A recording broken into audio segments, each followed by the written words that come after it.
জন্য বাবা রে, যাহারা জিন সম্পর্কে বুঝে না, মানে পিসাবে জিন কও, আরে জিনদেরকেই তো মুরিদ কইরা মুমিনে পরিণত করব, জিনেরে মানুষ বানাইব।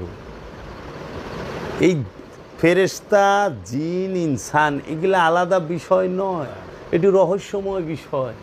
কে কইব? মুরাকাবার পীর নাই তো, মুশাহেদার পীর নাই তো, বাপে পীর, দাদায় পীর, আমিও পীর, বাস পিসা। সেই আমি পিসা বইছি, আমি কেন মাটির ওরা ধরু? আপনি সলাৎটা করবেন। রসুলকে কেন পাঠাইছে প্রত্যেক জাতিতে? প্রত্যেক জাতির মাতৃভাষায় রসুল শিখাইব সলাৎ কি, সলাৎ কিভাবে করতে হয়, সলাতের প্রয়োগ পদ্ধতিটা কি, রুকু কি, সেজদা কি, সিয়াম কি। এই সিয়াম কার সাথে করবা? রসুলের সাথে। সলাৎ কার সাথে করবা? রসুলের সাথে। জাকাত কাকে দিবা? রসুলকে। রসুল না থাকলে জাকাত কারে? জিনদের মধ্য হইতে একটি দল শ্রবণ করিয়াছে, শুনিয়াছে, সুতরাং তাহারা বলিয়াছে, নিশ্চয় আমরা অপূর্ব কোরআন শুনিয়াছি।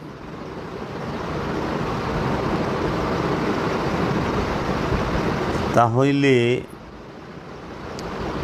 আল্লাহ এখানে বলতেছে, বলুন, কুল, আপনি বলুন, আমার প্রতি যে ওহী করা হইয়াছে, জিনদের মধ্য হইতে একটি দল শ্রবণ করিয়াছে। আল্লাহ রব্বুল আলামিনের থেকে রসুলের প্রতি যে ওহী করা হয়েছে, জিনদের মধ্য হইতে একটি দল উহা শ্রবণ করিয়াছে।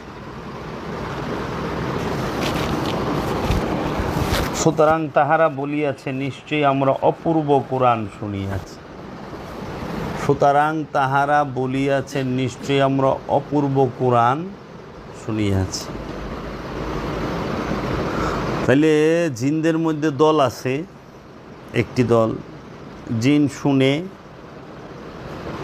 অপূর্ব কোরআন যেহেতু শুনে, আবার বলিয়াছে, তাহলে বলে, তাহলে যে বলে, যে শুনে,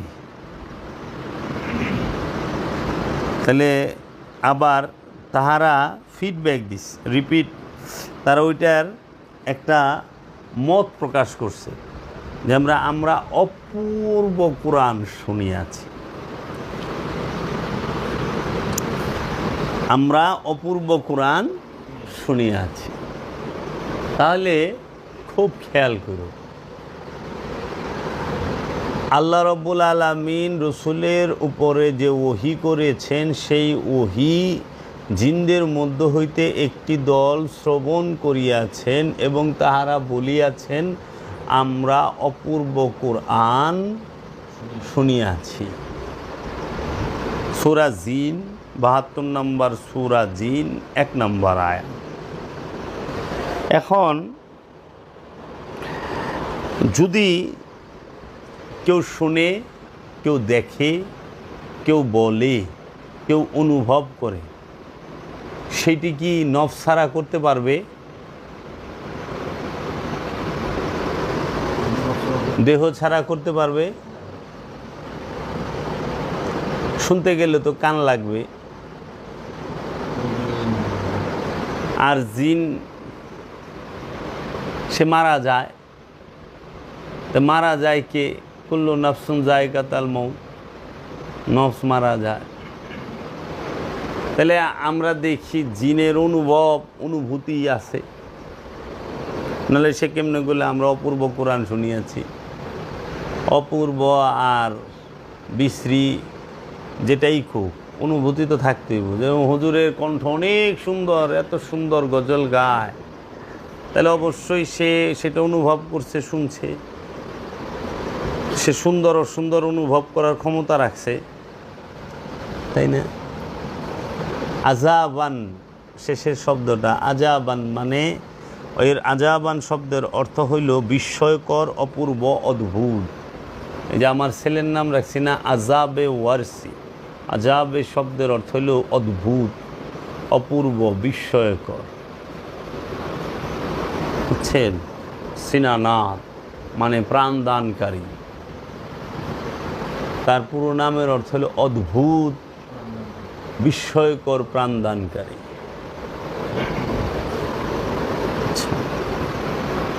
দেখুন, যারা জিনের ব্যবসা করতেছে, তাবিজতুম্বা বিক্রি করতেছে, জিনকে আটকাইয়া ফেলায় বোতলের ভিতরে মৌলবীরা, জিনকে জবাই করে বালিশের মধ্যে এরকম বালিশ দই দেয়, আল্লাহু আকবার আল্লাহু আকবার আল্লাহু আকবার, যাবি কিনা বল, এরকম করে জিন জবাই করে হারাইল। এবং যাহারা বলে জিন চালান করে দিলাম, জিন ধরে রাখি দিই, এই সমস্ত লোকগুলো বেশিরভাগই হলো অজ্ঞ এবং 420 বাটপার। ঠিক আছে, জিন জন্ম দেয়, জিন জন্ম নেয়, জিন খায়, জিন ঘুমায়, জিন মরে, জিন বিচারের আওতাধীন। আল্লাহ জিন আর ইনসানকে তৈরি করছেন আল্লাহর ইবাদতের জন্য। তাহলে পরে জিনের যে জবাই করলো বালিশের মধ্যে পুছায়া, এখন একটা নফস যদি কেউ কতল করে, কোন থেকে ব্লাড বের হয়, জবাই করলে তো ব্লাড নিশ্চিত। জবাই মানে কি? একটা স্থান পুরো কেটে দেওয়া, যেন তার শরীরের ব্লাডগুলো সব বের হয়ে যায়, ওইটাই জবাই করা। মরে গেল, জবাই করে মারা। বাইরে মারতে জান বাইরে যাবার চায়, বাইরে একজনের জান বাইর করবার গেলে নিজের জানও বাইরে এবার চায়, কিন্তু পুজ দিয়া জান বাইর করবার গেলে ওইরকম জান বাইরানের কিছু নাই, দুইটা পুজ দিয়ে দিব, শেষ, রক্তগুলো বাইরে যাবো, এমনি মরে যাব। তাই এখন এরা জিনরে জবাই করে, কোনো রক্ত বাইরায় না। হ্যাঁ, জিনের জানাজা হইল না, গুরুস্থান নাই, তাহলে জিন রহস্যময় রইল।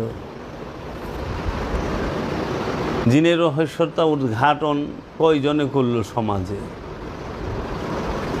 হ্যাঁ, আল্লাহ কইতেছে, ওমা খালাকুল জিন্নি ওয়াল ইনসা ইল্লা লিয়াবুদুনি, আমি কি জিন এবং ইনসানকে আমার ইবাদত করার জন্য তৈরি করি নাই?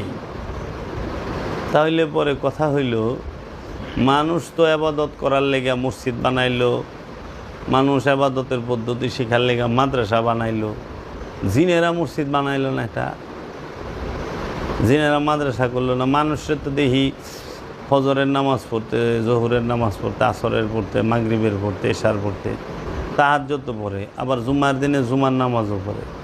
তো জিন জাতিদের ইবাদতের পদ্ধতিটা কি, ইবাদতের কি অবস্থা? তারা কি ফজর, জোহর, আসর, মাগরিব, এশা পড়ে নাকি অন্য কিছু করে? জিনের ইবাদতের পদ্ধতির ধরনটা কি? যদি জিনের ইবাদতের পদ্ধতির ধরন কোরআন নাই বলে থাকে, তাহলে কোরআন কেন এটা বলল যে আমি কি জিন এবং ইনসানকে আমার ইবাদত করার জন্য তৈরি করি নাই? তাই না? তাহলে কেন জিন সম্পর্কে আল্লাহ কথাটা বললেন? বলা যায়, জিন সম্পর্কে আল্লাহ কোরআন স্পষ্ট অনেক কিছুই বললেন, কিন্তু গোপন করে রাখা হইল। আল্লাহ বললেন, আমি জিনকে তৈরি করছি ধোঁয়াবিহীন আগুন থেকে, যে আগুনের ধোঁয়া নাই, উত্তাপ আছে। জিন আগুনের তৈরি, আর মানুষ তাকে তৈরি করছে মাটি থেকে, পোড়া মাটি, শুকনা ঠনঠনা মাটি থেকে, লাফানো পানি থেকে, ঘোলা পানি থেকে, গন্ধযুক্ত কাদা মাটি থেকে মানুষকে আল্লাহ তৈরি করছে। আর আল্লাহ জিনেরে তৈরি করছে, কইছে আমি ধোঁয়াবিহীন আগুন হইতে। আর আল্লাহ বলছে, আমি আদমকে তৈরি করছি নিজ হাতে। খুব সূক্ষ্ম বিষয়, বড় মারাত্মক, বড় অপূর্ব, বড় সুন্দর।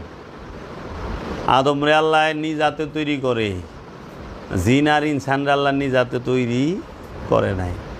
জিনেরে তৈরি করে আগুন থেকে, ইনসানরে তৈরি করে পুরা শুকনা ঠনঠনা মাটি থেকে।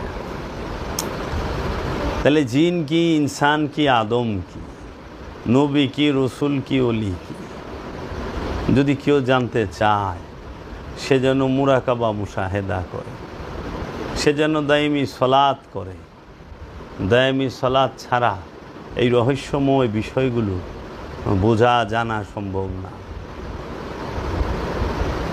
যদি সব কিছু এমনিই বোঝা যাইতো তাহলে জগতে রসুল নবী আসার প্রয়োজন ছিল না। হ্যাঁ,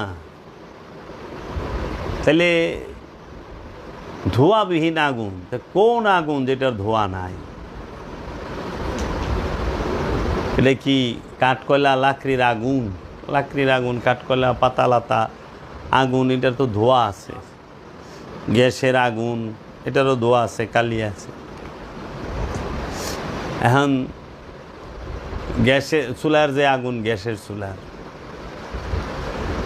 এই আগুন থেকে তৈরি। তাহলে জিন সামনে আইলে পরে সবাই পুড়ে যাইতো যদি প্রাকৃতিক আগুন হয়। হ্যাঁ, আবার এই জিনে যখন একটা মানুষের ধরে, তো জিন তো ধোঁয়াবিহীন আগুন থেকে তৈরি, তাহলে ওই মানুষ তো আগুন হয়ে থাকবো সারাক্ষণ। তাহলে জিনগ্রস্ত ব্যক্তি, মনে করো আমার ভাই বোন, মা বাবা অথবা সন্তান কেউ যদি হয়, তাহলে ঘরে ফুরে আগুন ধরে না, ফাঁস করে যেহেনি যে আলমারি খুলছে, আলমারিতে আগুন ধরেছে, কে কাপড় পিনছে, কাপড় আগুন ধরে গেছে, ধোঁয়াবিহীন আগুনের তৈরি। এইটা কোন আগুন?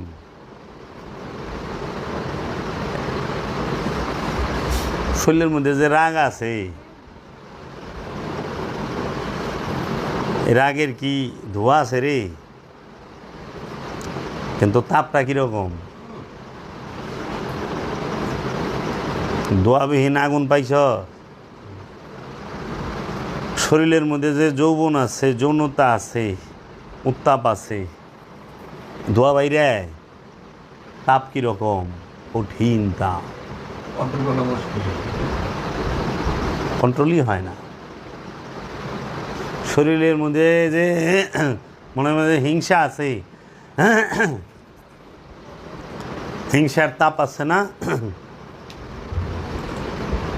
হিংসার দরুন একটা মানুষ, একটা পরিবারের ইনকাম, তার উপার্জনের ব্যবস্থাটাকে ধ্বংস করে দিই না? হিংসার কারণে আরেকজনের রাস্তা বন্ধ করে রাখি না? হিংসার কারণে একটা ভালো লোক একটা ভালো কাজ করতেছে, ওইখানে বাধা হয়ে দাঁড়াই না? এই আগুনটা হিংসার আগুন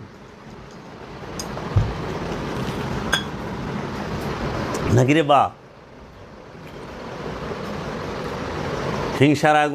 হিংসার আগুন শরীরে থাকলে, শরীরের মধ্যে যদি জামা কাপড় থাকে, পুরে ছাই হয় না।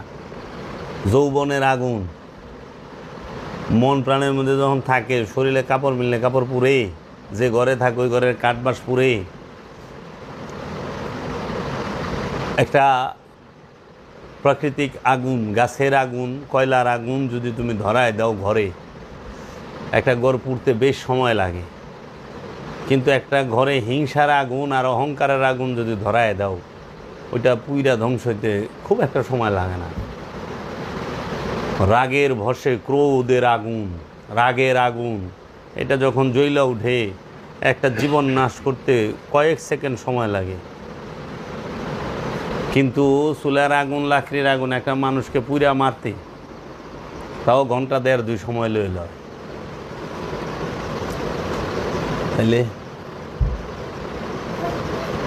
এখন ধোঁয়াবিহীন আগুনের তৈরি, তো যার মধ্যে প্রচণ্ড রাগ আছে তার মধ্যে কি জিন আছে না নাই? যার মধ্যে প্রচণ্ড অহংকার আছে সে কি জিনগ্রস্ত না জিনগ্রস্ত না? যার মধ্যে প্রচণ্ড যৌনতা কাজ করে সে কি জিনগ্রস্ত না গ্রস্ত না? এর জন্য কোরআন বলছে, ওমা সাহেবুকুম বিমাজনুনিন, তোমাদের সাহেব সে পাগল নয়। আবার বলতেছে তোমাদের সাহেব সে জিনগ্রস্ত নয়। কেন? আমার দয়াল রসুল সাল্লাল্লাহু আলাইহি ওয়াসাল্লাম তিনি জিনগ্রস্ত নয়। এর জন্য আল্লাহর হাবিবের মধ্যে কোনো রাগ নাই, হিংসা নাই, অহংকার নাই এবং কোনো প্রকার যে যৌন উত্তাপ সেটা নাই, কামনা। এর জন্য সে জিন মুক্ত। তাই আল্লাহর হাবিব বলছেন প্রত্যেকটা আদম সন্তানের সাথে একটি জিন আছে, প্রত্যেকটা আদম সন্তানই জিনগ্রস্ত। তো প্রতিটা মানুষ জিনগ্রস্ত। তখন এক সাহাবী বলছিল, ইয়া রাসূলুল্লাহ আপনি? তখন বলছিল, হ্যাঁ আমি আমার জিনটাকে মুসলমান করে নিছি।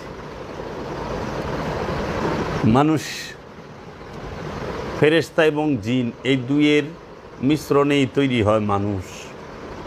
ফেরেশতা এবং জিন এই দুইয়ের স্বভাবের মিশ্রণেই মানুষের তৈরি। মানুষের সাধনাই হলো জিনের স্বভাব থেকে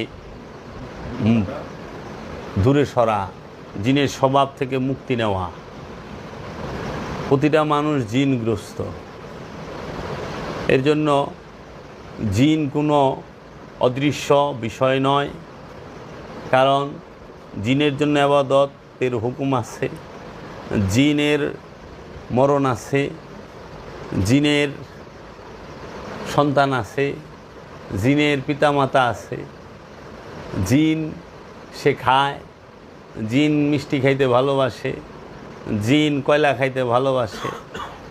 আবার সুলাইমান নবী তিনি জিনদের দ্বারা মসজিদুল আকসা নির্মাণ করিয়েছেন। আবার ওই জিনদের থেকেই যারা শয়তান তাদের দিয়া সমুদ্র থেকে মণিমুক্তা আহরণ করাইছেন। এই জন্য আমরা দেখতে পাই কোরআন থেকে বোঝা যায় যে জিনেরা জেলের কাজ করে, জিনেরা রাজের কাজ করে। কারণ মসজিদুল আকসা নির্মাণ হয়েছে রাজে মিস্ত্রি কাজ করা লাগছে। এই বিষয়গুলো খুবই সূক্ষ্ম বিষয়।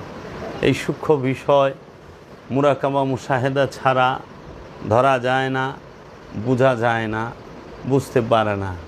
তুমি যার কাছে জিন ছুটাইবার গেছ ওইটাই সবচেয়ে বড় জিন। আচ্ছা, যে জিন জব করতাস ওইটাই সবচেয়ে বড় জিন। এই জিনের কথা কইয়া মানুষের কাছে ধান্দাবাজি কইরা পয়সা পাতি নিবার লইছে। আবার ইমাম সাহেব নামাজ পড়াইতেছে, বুঝছো? জিন সম্পর্কে অজ্ঞ। হ্যাঁ, এই সমাজে জিনের সংখ্যা বেশি। জিনেরা রসুল মানতে চায় না, জিনেরা অবাধ্য। ওই যে দেখো, জিনদের থেকে একটি দল, জিনদের থেকে একটি দল। বাবা জাহাঙ্গীর আমি অধম এই গুনাহগারে এমন রহমত দান করছে আমার দয়াল মুর্শিদে। আমি যদি ইচ্ছা করি এই বিষয়টা ক্লিয়ার বলতে পারো, একদম ফকফকা। এতে কি হবে জানো? কিছু ল্যাংরা টুন্ডা বাটপার আছে, এরা আরও শক্তিশালী হয়ে যাব। এতদিন ল্যাংরা ছিল, এখন ওই যে ল্যাংরারা এদের হাতের তলে দেয় না তুই ঠ্যাং আলগা কাটের, ওই কথাটি মুখস্থ করে আলগা ঠ্যাংলে আবার আটা শুরু করব। এর জন্য এই জিনের বিষয়টা হলো রহস্যময়। এই জিন মানুষের বাহিরে নয়, অধিকাংশ জিন। এর জন্য জিনেরা রসুল মানতে চায় না ইনসানকে। এর জন্য প্রতিটা ধাপ আছে। তোমার ফেরেশতা থেকেই জিনে আইবা, জিনের থেকে ইনসানে আইবা, ইনসানের থেকে আমানু হইবা, আমানুর থেকে মুসল্লি হইবা, মুসল্লি থেকে তুমি মুত্তাকি হইবা, মুহসিনিন হইবা, সাবেরিন হইবা, মুমিন হইবা। আর এই মুমিনগো থেকে রসুল নির্বাচন করব রব্বুল আলামিন। এগুলো ধাপ আছে, স্টেপ আছে। এই জন্য প্রথম স্টেপে তুমি রইছ ওই যে দেখো না আমার সিনান আছে শিশু ফেরেশতা স্বভাব নিয়ে, আস্তে আস্তে জিনের স্বভাবে ঢুকবো। মানতে চাবে না, স্বীকার করবে না, অস্বীকারটাই বেশি করবে, জিদ বেশি করবে। কোন থেকে আস্তে আস্তে আস্তে আস্তে ইনসানের কাতারে যাইবে। যদি তকদির ভালো হয়, পূর্বজন্মের কর্মফল ভালো হয়, তাহলে সে ওলিয়ে কামেলের কাছে যাবে। আর না হইলে সারা জীবন নিজের প্রবৃত্তি আপন খেয়াল খুশি মতো চলাফেরা করবে, ইবাদত করবে। জানিয়া রাইখো, যাহারা আপন খেয়াল খুশি মতো চলাফেরা করে তাহারাই শয়তান, তাহারাই শয়তানের ইবাদত করে, তাহারাই মূলত জিন, যারা নিজের ইচ্ছায় চলে। জিন রসুলের ইচ্ছায় চলে না, এর জন্য জিনেরা সহজে রসুল মানে না। আর এই যত অসুর দেখো, আবু জেহেল দেহ, ফেরাউন দেহ, সব জিন থেকে, শয়তান জিন থেকে, ফেরাউন জিন থেকে, নমরুদ জিন থেকে, আবু জেহেল জিন থেকে, আবুল আহাব জিন থেকে, এই সমস্ত কিছুই জিন থেকে। এর জন্য এই জিনেরা যখনই তুমি ওলিয়ে কামেলের কথা কইছ যে আমি না ভাই একজন পীরে কামেলের কাছে বায়াত হয়েছি, যখন হেই বন্ড জানি বুঝবা এইটাই পাকা জিন, জিনেগো সর্দার, হ্যাঁ আজাদিলের মাম তো খালতো ভাই। আচ্ছা, কারণ জিন পীর মানে না, আচ্ছা যারাই গুরু মানে না, রসুল মানে না, ওইটাই জিন। কারণ ফেরেশতাকে আল্লাহ কইছে সুজুদুল আদমা, ফেরেশতারা সেজদা দাও, সাথে সাথে ফেরেশতা সেজদা দেয়া দিছে আদমকে। শুধু সেজদা দেয় নাই কে, ওই ফেরেশতাগো যে সর্দার ছিল সে জাতে জিন, বুঝছো? তিনি ছিলেন আজাজিল, তিনি রব্বুল আলামিনের সাথে আদমকে নিয়ে তর্কে লিপ্ত হইলেন। আল্লাহর সাথে বললেন, আল্লাহ আমি তো আদম হইতে উত্তম, আমি কেন ওকে সেজদা দেব? কিভাবে উত্তম? আল্লাহ জিগাইল, সে উত্তর দিল, আল্লাহরে বুঝাইল যে আমি মাটি, আমি আগুন হইতে, ধোয়াবিহীন আগুন হইতে, আদম মাটি হইতে। এর জন্য যারা বলে আদম মাটির তৈরি, বুঝতে হইব ওইটা আজাজিলের রক্ত। কারণ আজাজিল আদমের মধ্যে মাটি দেখছে, নূর দেখে নাই, আল্লাহও দেখে নাই। কিন্তু আল্লাহ কইছে ওয়ানুফাক্তু মিন রুহি, আমি আমার রূহ ফুঁকে দিলাম আদমের মাঝে। যখন রূহ ফুঁকে দিছি, উসজুদুল আদমা, ফেরেশতারা আদমকে সেজদা করো। কারণ আল্লাহ সেজদা করতে কইছে রূহকে, নূরকে। এর জন্য আদমের মধ্যে, আদমের দেহ সেটা নূর, আদমের দেহ সেটা মাটি, আগুন পানি মাটি বাতাস দিয়ে তৈরি। কিন্তু আদম যে, সে কিন্তু নূর, সে স্বয়ং রূহ, সে স্বয়ং রবের জাত, সে স্বয়ং রবের চেহারা। ওয়াজহুল্লাহ, আইনুল্লাহ, সামিউল্লাহ, বাসিরুল্লাহ, আজানুল্লাহ, ইয়াদুল্লাহ, এইরকমভাবে তিনি। তো এর জন্য বাবা রে, যাহারা জিন সম্পর্কে বুঝে না, মানে পিসাবে জিন কও, আরে জিনদেরকেই তো মুরিদ কইরা মুমিনে পরিণত করব, জিনেরে মানুষ বানাইব। এই ফেরেশতা, জিন, ইনসান এগুলা আলাদা বিষয় নয়, এটি রহস্যময় বিষয়। কে কইব? মুরাকাবার পীর নাই তো, মুশাহেদার পীর নাই তো, বাপে পীর, দাদায় পীর, আমিও পীর, বাস পিসা। সেই আমি পিসা বইছি, আমি কেন মাটির ওরা ধরুন? পিসাব, এই বংশগত পিসাব। হ্যাঁ, এই যে ফ্যামিলি পরম্পরার পিসাব, এরাই বুঝতে পারে না অনেক কিছু। আর যে কিনা নাকি মনে করো ওই যে গদ বাদা 250 বছর আগে দাদায় যা পইরা গেছে, বাপেও পইরা মইরা গেছে, নাতিও ভরতাছে, হের পোলারও এটি ভরবার কলা কলা। এই কলা কলা পড়তে পড়তে জীবন শেষ। দাদায় কলা কলা পইরা গেছে, আমরাও কলা কলা পইরা যাবো, বাপেও কলা কলা পইরা মইরা গেছে। কবে যে এই বিষয় থেকে আমরা সত্যকে উদ্ঘাটন করতে পারবো? জিন, ইনসান, নাস, নবস, এগুলো সবই রহস্যময় বিষয়। এগুলো কখনোই এই পুঁথিবিদ্যা দিয়ে ধরা সম্ভব না। অনুমান বোঝা সম্ভব কিছুটা, কিন্তু এর জন্য যারা জিন্নের ছোটাই নামে তাবিজতুম্বা করে, তাবিজতুম্বা বেছে, তাহারা শতভাগ একটা মিথ্যা এবং ছলনার আশ্রয় নেয়। মানুষকে কথার দ্বারা, মায়ের পেছের দ্বারা বোকা বানায়। এখন দেখো সূরা জিনের 2 নম্বর আয়াতে বলতাছে, মানে 1 নম্বর আয়াতে তো বললই যে বলুন আমার প্রতি যে ওহী করা হয়েছে জিনদের মধ্য হইতে একটি দল শ্রবণ করিয়াছে, সুতরাং তাহারা বলিয়াছে নিশ্চয় আমরা অপূর্ব কুরআন শুনিয়াছি।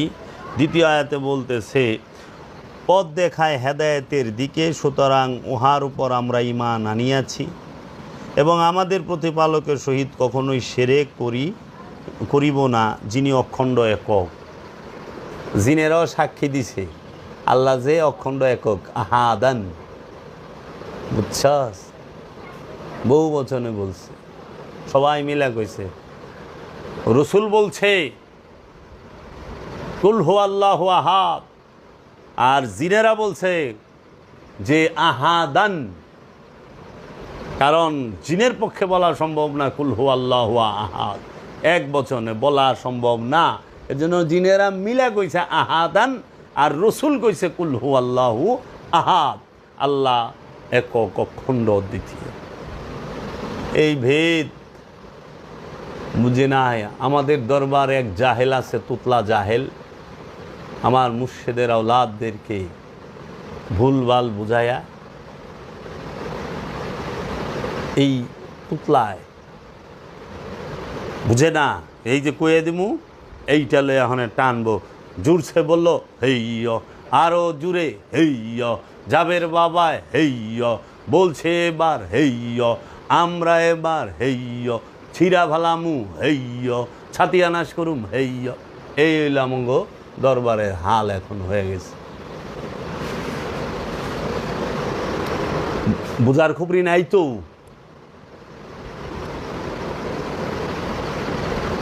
কি কইবেন? এই আহাদ শব্দ সারা কোরআনে একবার, আর আরেকটা হলো আহাদান, সূরা কিয়ামতের 1 নম্বর আয়াতে।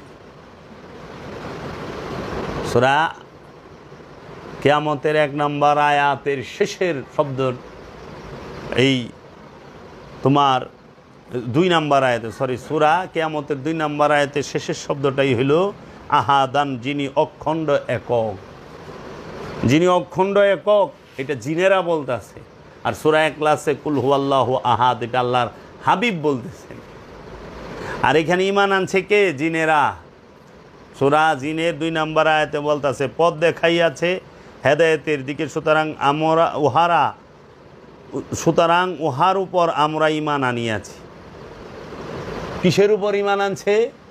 আল্লাহর রসুলের উপরে যে ওহী নাজিল হইছে, সেই কোরআন তেলাওয়াত করছে, সেটা তাহারা বলছে এটা অদ্ভুত, অতি সুন্দর, আজব, সেইটার উপরে তাহারা ঈমান আনছে। কারা? জিনেরা। তাহলে জিনেরা ঈমান আনে এবং আমাদের প্রতিপালকের সহিত কখনোই শিরক করি না, যিনি অখণ্ড একক। তাহলে জিনদের যিনি প্রতিপালক, প্রভু, রব, সে কি? আহাদান। তোমার আমার রব কি? আহাদান। আর রসুলের রব কে? ওয়াহিদ। রসুলের রব যিনি, তিনি ওয়াহিদ। আর আমার তোমার আমাদের সকলের রব যিনি, তিনি আহাদ। এই জন্য আমরা আহাদ আল্লাহর ইবাদত করি। ওয়াহিদকে বলা বুঝা আমাদের পক্ষে সম্ভব নয়। এজন্য ওয়াহিদ আল্লাহ কথা বলছে আহাদ আল্লাহর সাথে। সমস্ত নবী রসুল ওলিরা হচ্ছে আহাদ আল্লাহ, আর ওই আহাদ আল্লাহর সাথে ওয়াহিদ আল্লাহ কথা কইছে, ওই এক আল্লাহ কথা বলছে। বুঝছ? এর জন্য ওয়াহিদের থেকে নিয়া আহাদে এই সমস্ত সৃষ্টি জগৎ ঘুইরা সর্ব জায়গায় রবের বাণী ছড়াচ্ছে। এর জন্য আল্লাহ ওই রহস্যময় আয়াত তিলাওয়াত করছে যে কি, ইউসাব্বিহু লিল্লাহি মা ফিস সামাওয়াতি ওয়া মা ফিল আরদিল মালিকুল কুদ্দুসুল আজিজুল হাকিম ওয়াল্লাযী ইসবাআসা ফিল উম্মিয়িনা রাসূলাম মিনহুম ইয়াতলু আলাইহিম আয়াতি ওয়া ইউযাক্কিহিম ওয়া ইউআল্লিমুহুমুল কিতাবা ওয়াল হিকমা ওয়া ইন কানু মিন ক্বাবলু লাফি দালালিম মুবিন। আসমান জমিনে যাহা কিছু আছে সমস্ত কিছুই আল্লাহ তসবিহ পাঠ করেন, যিনি আজিজ হাকিম, যিনি আজিজুল হাকিম। কুদ্দুসুল আজিজুল হাকিম, যিনি কুদ্দুস আজিজ হাকিম। সেই কুদ্দুস যিনি, আজিজ যিনি, হাকিম যিনি আল্লাহ, সেই আল্লাহ কী করলো? একজন রসুল প্রেরণ করলেন উম্মিনদের মধ্য থেকে, যিনি তোমাদেরকে কেতাব তেলাওয়াত করে শোনাবে, কি আয়াত তেলাওয়াত করে শোনাবে, নফস পবিত্র করবে, তোমাদের নফসকে পবিত্র করবে, কেতাব শিক্ষা দেব এবং হেকমত দান করবে, প্রজ্ঞার জ্ঞান। পাইছ? ওয়াহেদ আল্লাহ পাঠাইছে কারে? আহাদ আল্লাহর এই রসুলদেরকে। এই রসুলেরা সে কি করবে? তোমাদেরকে আয়াত তেলাওয়াত করে শোনাইব, তোমাদেরকে কেতাব শিক্ষা দিব, তোমাদের নফসকে পবিত্র করবে, তোমাদেরকে জ্ঞান দিবে। পাইছ? ওয়াহেদ আর আহাদের বিশাল।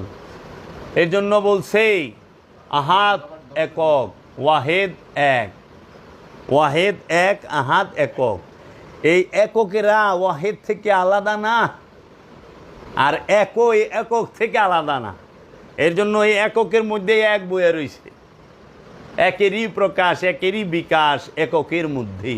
এর জন্য অগণিত রসুল, অগণিত নবী, কিন্তু এই অগণিত নবী, অগণিত রসুলের নূর একটাই, নূরে মুহাম্মদ। রব একজনই, আল্লাহ রব্বুল আলামিন। এই আল্লাহ রব্বুল আলামিনের সমস্ত নবী রসুল ওলিরা নিজেদের ওই আল্লাহ রব্বুল আলামিনের মধ্যে সমস্ত নবী রসুল ওলিরা তাদের নফসকে, ব্যক্তিগুলো ফানা করে দিছে। যখনই একটি ইনসান তার নফসকে রবের মহানূরের মাঝে, রসুলের মহানূরের মাঝে ফানা করে দেয়, তখনই সে হয়ে যায় আল্লাহময়। তখনই সে আর মানুষ থাকে না, হয় রসুল, সে হয় অলি, সে হয় নবী, সে হয় গৌস, সে হয় কুতুব, সে হয় আরিফ বিল্লাহ। বুঝছ? তাহলে জিনেরা কি করতেছে? তারা সাক্ষী দিতেছে, তারা ঈমান আনতেছে, তারা শুনতেছে, তারা অনুভব করে, তারা দিচ্ছে ফিডব্যাক। তাইলে পরে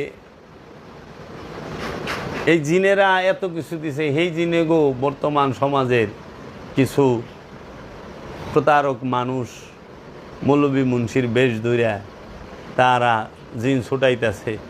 হুগনা মরিচ পুইরে আতানে, এই যে খাদার মধ্যে কয়লার মধ্যে হুগনা মরিচ 5-6টা পোড়া দেয়, দিয়ে একটা মানুষের ঝাঁতা ধইরা 4-5 কই ঠিক আইছস, যাবি কি যাবি না?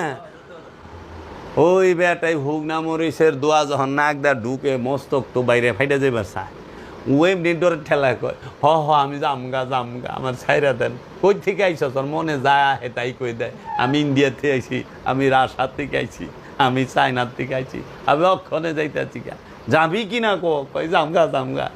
আরে মিয়া, ওই কবিরাজরেও যদি যাতাতা দইরা কই থেকে আইসা সু কবে আমি বাইর থেকে আইছি, তাড়াতাড়ি যাইবার দেন আমার, আমি আর থাকতাম না।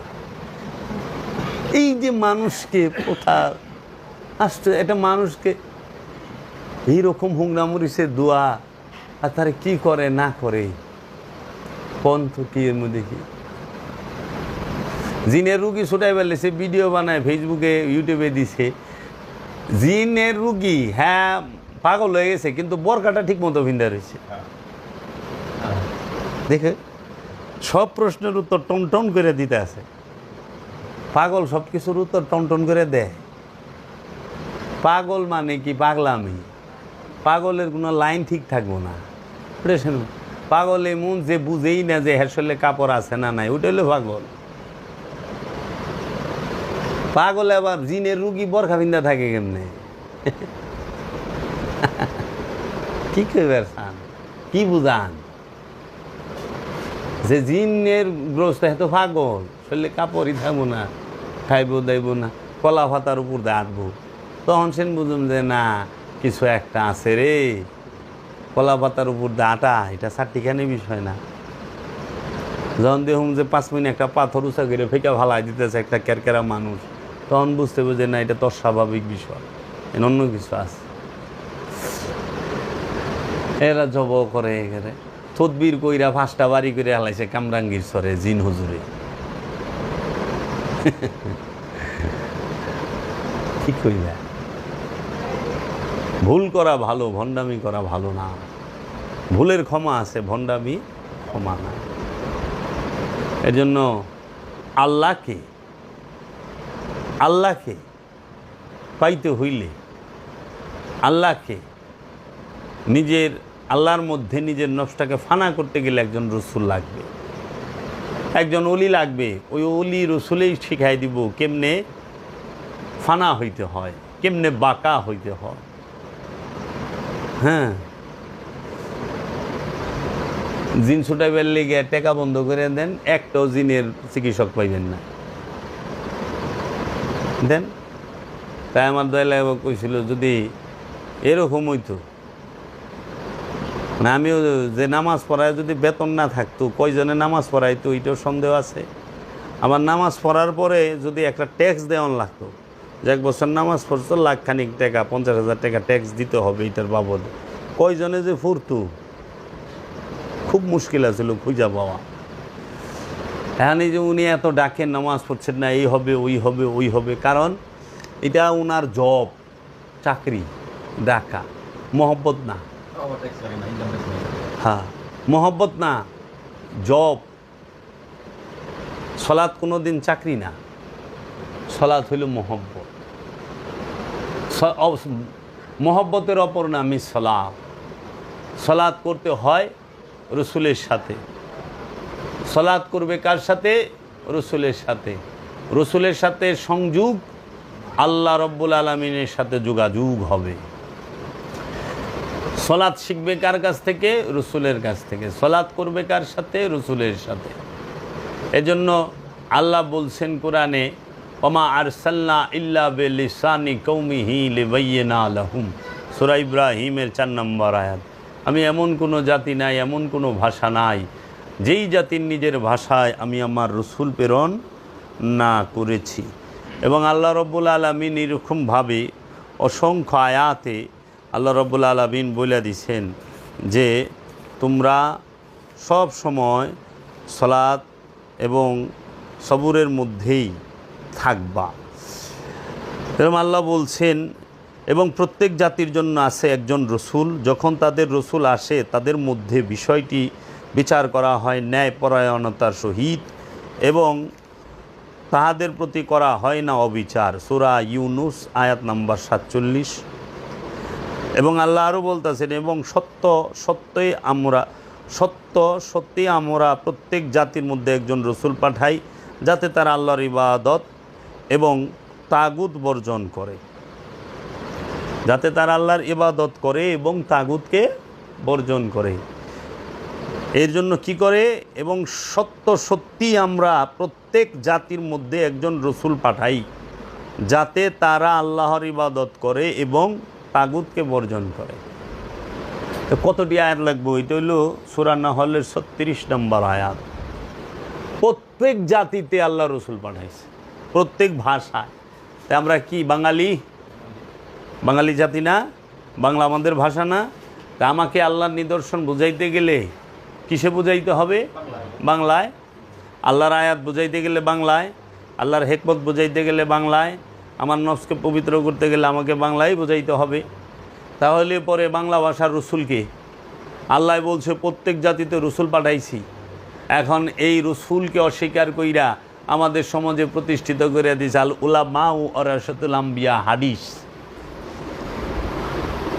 উলামারা ওয়ারাসাতুল আম্বিয়া। আল্লাহ কইছে আমি প্রত্যেক জাতিতে রসুল পাঠাই। আল্লাহ এটা বলে না যে আমি প্রত্যেক জাতিতে রসুল পাঠিয়েছিলাম, পাঠাই প্রেজেন্ট। প্রত্যেক জাতিতে রসুল আছে, সর্বসময়ে রসুল আছে। এই রসুলের দরজা বন্ধ করলো কে? ইসলামকে সমূলে উৎপাটন করার ষড়যন্ত্র, যে তার সবচেয়ে বড় টার্গেটই হইল রিসালাতকে অস্বীকার করা, রিসালাতের দরজাকে বন্ধ করা। আল্লাহ কইছে নবীর দরজা বন্ধ, খাতামান নবী, নবী আর আসবে না, নবীর দরজা বন্ধ। কিন্তু খাতামান রসুল সারা কোরআনে কোথাও নাই। কারণ রসুলের দরজা যদি বন্ধ হয় তাহলে হেদায়েতের দরজা চালু থাকে কিভাবে? সেটাও তো বন্ধ হয়। রেসালাতের মাধ্যমেই আল্লাহ রব্বুল আলামিন সে এই হেদায়েতের দরজাটাকে বহমান এবং চলমান রেখেছে। তাহলে আজকেই যাহারা বলে যে রসুল সম্পর্কে না জানিয়া রসুল সালাত শিক্ষা দেয়, রসুল সালাতে করবে, রসুলের সাথে আপনি সালাত করবেন, তুমি সালাত করবা, রসুল ইমাম, রসুলের মুরিদ হইল মুসল্লি, রসুল ইমাম, রসুলের মুরিদ হইল আমানু, তা আমানু সালাত করবে রসুলের সাথে, মুসল্লি সালাত করবে ইমামের সাথে। ইমাম হচ্ছে রসুল। এই ইমাম কখনো কমিটি থাকে না। আল্লাহর গড় মসজিদ, আল্লাহর গড়ের মধ্যে অনেক কমিটি হয়ে গেছে গা। আল্লাহর গড়ের সভাপতি, মানুষের গড়ের গলে সভাপতি নাই, কিন্তু আল্লাহর গড়ের সভাপতি আছে। আল্লাহর গড়ের সেক্রেটারি বানাইছে। মানুষ কোন জায়গায় যায় হারাইছে চিন্তা করতে পারেন? মসজিদ আল্লাহর গড়, মানে মসজিদের সভাপতি আছে, সেক্রেটারি আছে। আল্লাহর গড়ের সভাপতি, আল্লাহর গড়ের সেক্রেটারি, আল্লাহর গড়ের ক্যাশিয়ার সব আছে। আল্লাহর গড়ে মালভানিও আছে। কিন্তু কাবা শরীফের সভাপতিও নাই, কাবা ঘরের সেক্রেটারিও নাই, কাবা ঘরের ক্যাশিয়ারও নেই। মানে এরা কী করব ভবিষ্যতে বলা মুশকিল, বানায়ও দেওয়া পারে। হ্যাঁ, অনেক দরবারেরও দেখি যে সেক্রেটারি হয়, সভাপতি হয়, অমুক দরবারের সভাপতি। শুনছ? আল্লাহর ওলির দরবার, হে দরবারের সভাপতি। হ্যাঁ, কি কইবেন? কই কথা কইবেন আপনি? যাইবেন কই? তাইলে ইমাম নিযুক্ত করে কে? আল্লাহ। ইমাম নিযুক্ত করে রসুলে। সভাপতি, সেক্রেটারি, ক্যাশিয়ার কমিটির এনা। কিন্তু জাগতিক এই ইট পাথরের তৈরি মেজাজি মসজিদের ইমাম, যে রূপক মসজিদের ইমাম, সেই ইমাম নিযুক্ত করে সমাজের কিছু মানুষ মিলা, ওর মধ্যে ভালো মন্দ উভয়ই থাকে। হ্যাঁ, সবাই ভালোও থাকে না, সবাই খারাপও থাকে না। তাহলে পরে আপনি সলাৎটা করবেন। রসুলকে কেন পাঠাইছে প্রত্যেক জাতিতে? প্রত্যেক জাতির মাতৃভাষায় রসুল শিখাইব সলাৎ কি, সলাৎ কিভাবে করতে হয়, সলাতের প্রয়োগ পদ্ধতিটা কি, রুকু কি, সেজদা কি, সিয়াম কি। এই সিয়াম কার সাথে করবা? রসুলের সাথে। সলাৎ কার সাথে করবা? রসুলের সাথে। জাকাত কাকে দিবা? রসুলকে। রসুল না থাকলে জাকাত কারে দিবা? মালের জাকাত দিবা ভিক্ষুককে। মানে আমেরিকায় ভিক্ষুকই নাই, আমেরিকার মানুষের জাকাত কারে দিব? ভিক্ষুক নাই তো। সুইজারল্যান্ডে ভিক্ষুক নাই, জাকাতটা কারে দিব? এটা হলো মেজাজি জাকাত, টেকার জাকাত, মালের জাকাত। কিন্তু নফসের জাকাতটা তুমি কাকে দিবা? মালের জাকাত, সম্পদের জাকাত তুমি দিলা গরিব মানুষকে। ওটা হলো সাদকা, ওটা জাকাত না। জাকাত কি? জাকাত হচ্ছে আপন আমিত্বটাকেই জাকাত দিতে হবে, আপন ইচ্ছাটাকে জাকাত দিতে হবে। কার কাছে? রসুলের কাছে, রবের কাছে। রবের কাছে দিবা, রসুল ছাড়া সম্ভব না। এর জন্য জাকাত দিতে হয় রসুলের কাছে, বুঝছেন? জাকাত দিতে হয় রসুলের কাছে। রসুল জাকাত যদি কবুল করে তাহলে সেইটা হইল নফসের জাকাত। কুরবানি আইতাছে সামনে, কুরবানি করবা কার কাছে? রসুলের কাছে। কুরবানি করবা কার কাছে? রসুলের কাছে। ইসমাইল নবী কুরবানি করছে ইব্রাহিম নবীর কাছে। খেয়াল কইরো কথা আছে কোরআনের বচন সূরা আল ইমরানে, যে সূরা আল ইমরানে একটু খুইলা দেখো তোমরা যে আমি কি কই। সূরা আল ইমরানের 92 নম্বর আয়াত খোলো, যাহারা দেখতাছেন তাহারাও খোলেন।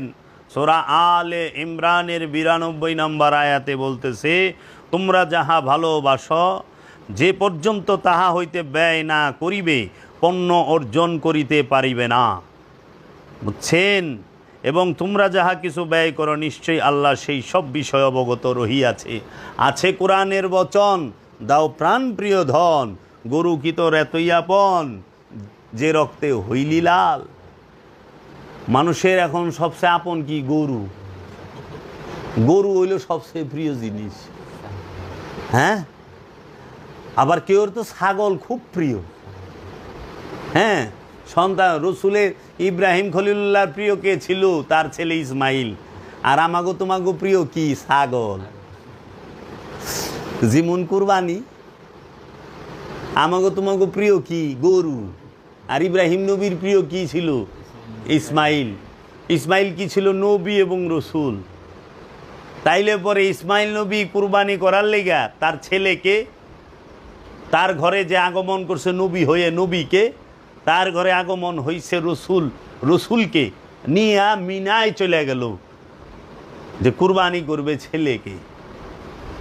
আল্লাহ রাব্বুল আলামিন দেখতেছেন যে নবী নবীরে কুরবানি করার জন্য প্রস্তুত, নবী নবীর কাছে কুরবানি হওয়ার জন্য প্রস্তুত, রসুল রসুলকে কুরবানি করার জন্য প্রস্তুত, রসুল রসুলের কাছে কুরবানি হওয়ার জন্য প্রস্তুত। যখন এই মহব্বতের যে সর্বশ্রেষ্ঠ আদান প্রদান চলতেছে, কোনো অভিযোগ নাই, কোনো প্রশ্ন নাই, সেজদা ভি করে শিকওয়া ভি করে, বান্দা কা ইয়ে দস্তুর নেই হ্যায়। সেজদাও করুম আবার প্রশ্নও করুম, এটা বান্দার দস্তুর না। ইসমাইল নবী কেন, কি, কোন কারণে, কি হবে, এগুলো জিজ্ঞেস করে নাই। আপনার হুকুম তামিল করেন পিতাজি। তখন পিতা সন্তানকে নিয়ে মিনায় গেল কুরবানি করতে। কুরবানি করা শুরু হয়েছে, সঙ্গে সঙ্গে রব্বুল আলামিন পশু পাঠায় দিছে। কেউ বলে দুম্বা, কেউ বলে ভেড়া, এইরকম পশু আসলো। ও মিয়া সাহেব, ইব্রাহিম নবীর সুন্নত হইল সন্তানকে মিনায় কুরবানি করতে নিয়ে যাওয়া, আর আল্লাহর মোহব্বত ইব্রাহিমের প্রতি, এই জন্য সন্তানের বদলতে পশু পাঠায় দিল। ফেরেশতা দিয়া যাও, এই পশু দেয়া দাও, সন্তান যেন না দেয়। আপনি ইব্রাহিম নবীর সুন্নত না পালন করবেন, ইব্রাহিম নবী সন্তান মাঠে লয়ে গেছে কোরবানি করার লেগে, আপনি লয়ে যান? তুমি লয়ে যাও, তুমি গরু লয়ে যাও আগেই, যেটা কোরবানি করবার নিচে ওইটা সেন লয়ে যাইবা, আল্লাহ পাঠাইব পশু। আর ইব্রাহিম নবী সন্তান কোরবানি করতে নিয়ে গেছে, আল্লাহ পশু পাঠাইছে। ইব্রাহিম নবী পশু লয়ে যায় নাই, ইব্রাহিম নবী লয়ে গেছে নবী, ইব্রাহিম নবী লয়ে গেছে রসুল, ইব্রাহিম নবী লয়ে গেছে তার সন্তান ছেলেকে। তো তুমি নবী রসুল তার পাইবা না, তুমি তোমার ছেলেরে লয়ে যাও। দেখ আল্লাহর তরফে তো দুম্বা আহে নাই, পুলিশ আয়া পড়ছে।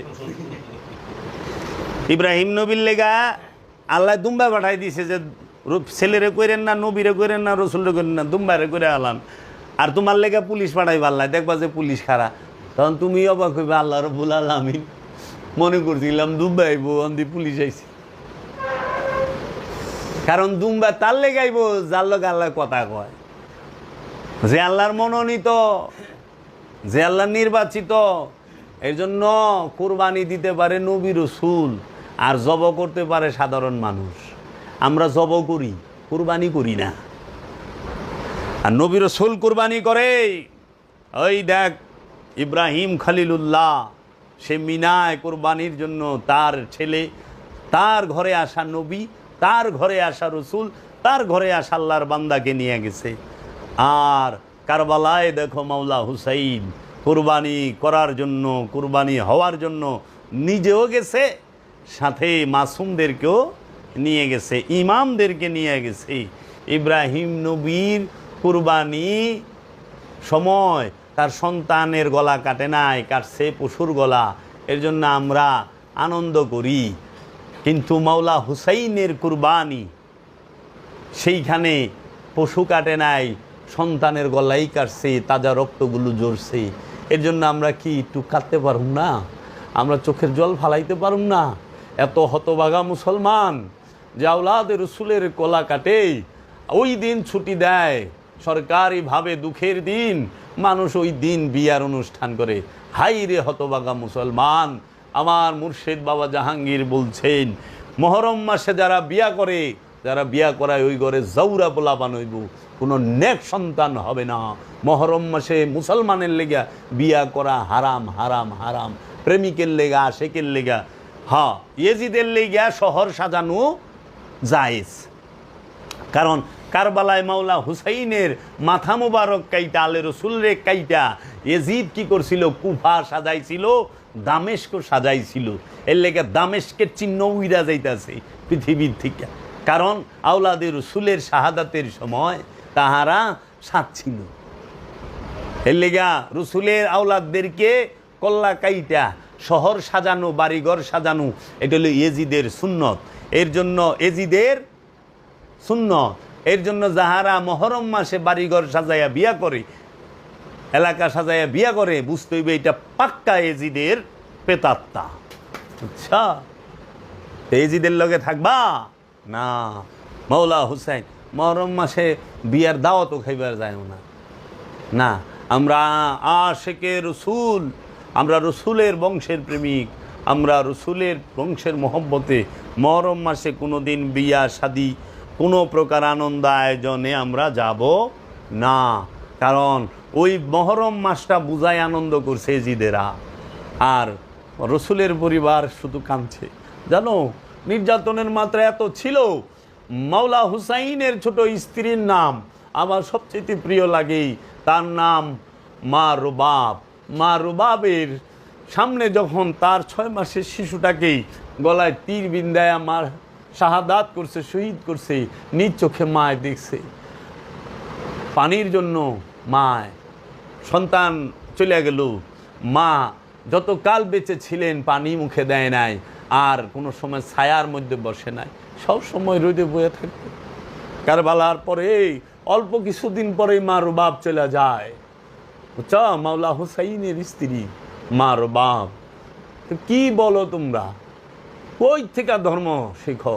আরে মিয়া, নামাজ পড়ো, আগে এইটা তো জানো সেজদা কই করবা, আগে এইটা তো বুঝো যে ইমামকে হবে তোমার, তার পিছে দাঁড়াইবা নামাজ পড়তে।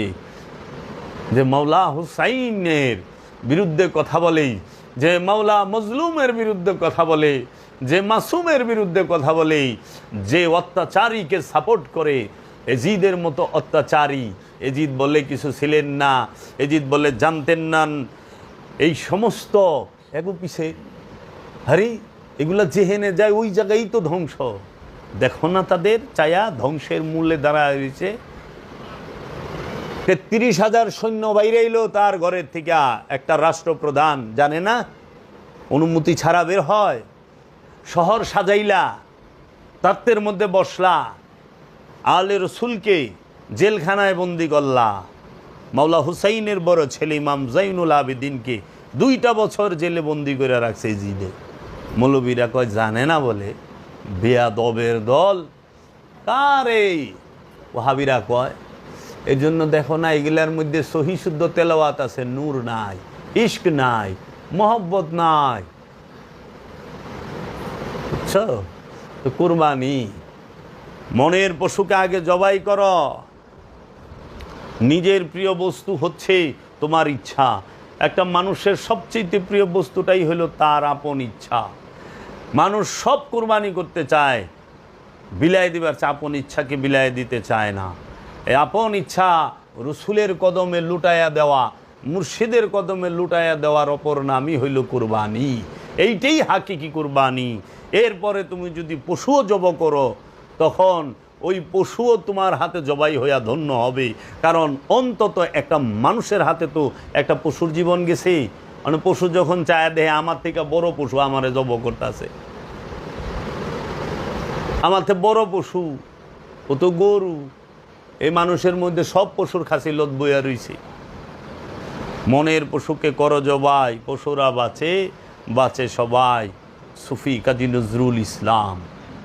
তাহলে কিরে, মনের পশুকে কে জব করে? মনের পশুটাই নাই না জব করা সহজ, মনের পশুকে টাই নাই না বাইন্দা জব করা বড় কঠিন। মনের পশু জব করেন, যে মনের পশুকে জব করতে পারে সেই তো আল্লাহর ওলি হইতে পারে, সেই তো আল্লাহর বন্ধু হইতে পারে। আমরা বনের পশু এত জব করলাম, কেউই অলি হইয়া পারলাম না। প্রতি বছর জব করতেছি, কিন্তু অলি হইতে পারছি না। আমাদের মধ্যে পশু কুরবানি করার পরে বিনয় এসেছে, কুরবানির পরে বিনয় আইসা পড়ে, কুরবানির পরে মাসুম হয়ে যায়। অহনত দিই পশু কুরবানির পরেও 10 টাকা হারে সুদ খাইতেছে, সুদের টাকা দেও কুরবানি করতেছে। কুরবানি করার পরেও এই বছর কুরবানি করবো, কুরবানির পরেও অফিস করলে ঘুষ খাইব। যে কুরবানি করে হ্যাঁ আবার ঘুষ খায় কেমনি? যে কুরবানি করে হ্যাঁ সুদ খায় কেমনি? যে কুরবানি করে হ্যাঁ অন্যের সম্পদ আত্মসাৎ করে কেমনি? কুরবানি হয়ে গেছে, সমস্ত কিছু শেষ করে দিছে। অনে দিহি চাচা মিয়ায় কুরবানিও করছে, বইনের হকমাই রেখায় আলাইছে। কোন তো কুরবানি করছে, ডেইলি প্রতি বছর কুরবানি করে, কিন্তু 22টা করে রাস্তা বন্ধ করে রাখছে 20 বছর ধরে। জিনিসপত্র টানতে টানতে জায়গা হাঁপড়া বিষ হয়ে গেছে, শরীর বিষ হয়ে গেছে। দয়াল কি 3 গুণ কষ্ট দিবে কিনা জানা নাই।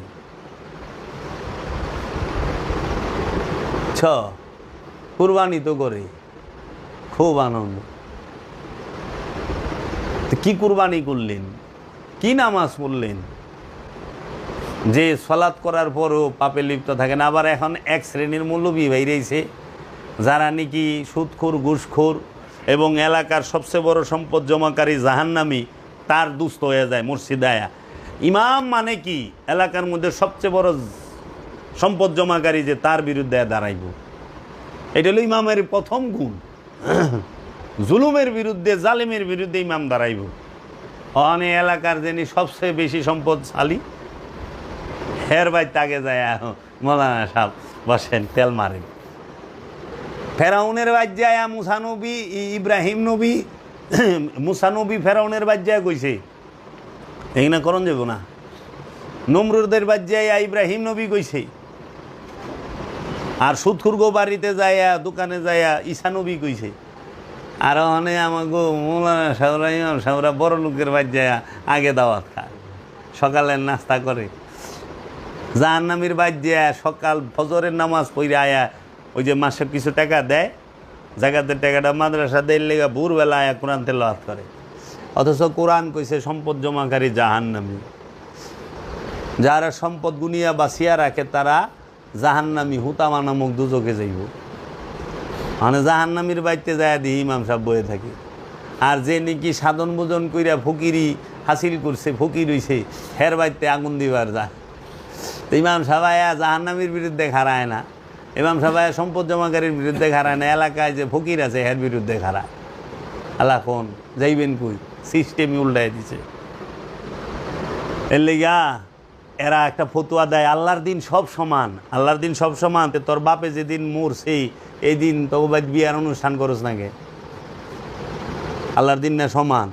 তো তোর বাপে মরলে যদি বিয়ে অনুষ্ঠান না করন যায়, তাহলে কুলকাইনাতের সমস্ত মাসুমদের পিতা, যিনি রসুল যার সম্পর্কে বলছে আল হুসাইন মিন্নি ওয়া আনা মিন আল হুসাইন, এই হুসাইন হচ্ছে আমা হতে, আমি হচ্ছি হুসাইন হতে।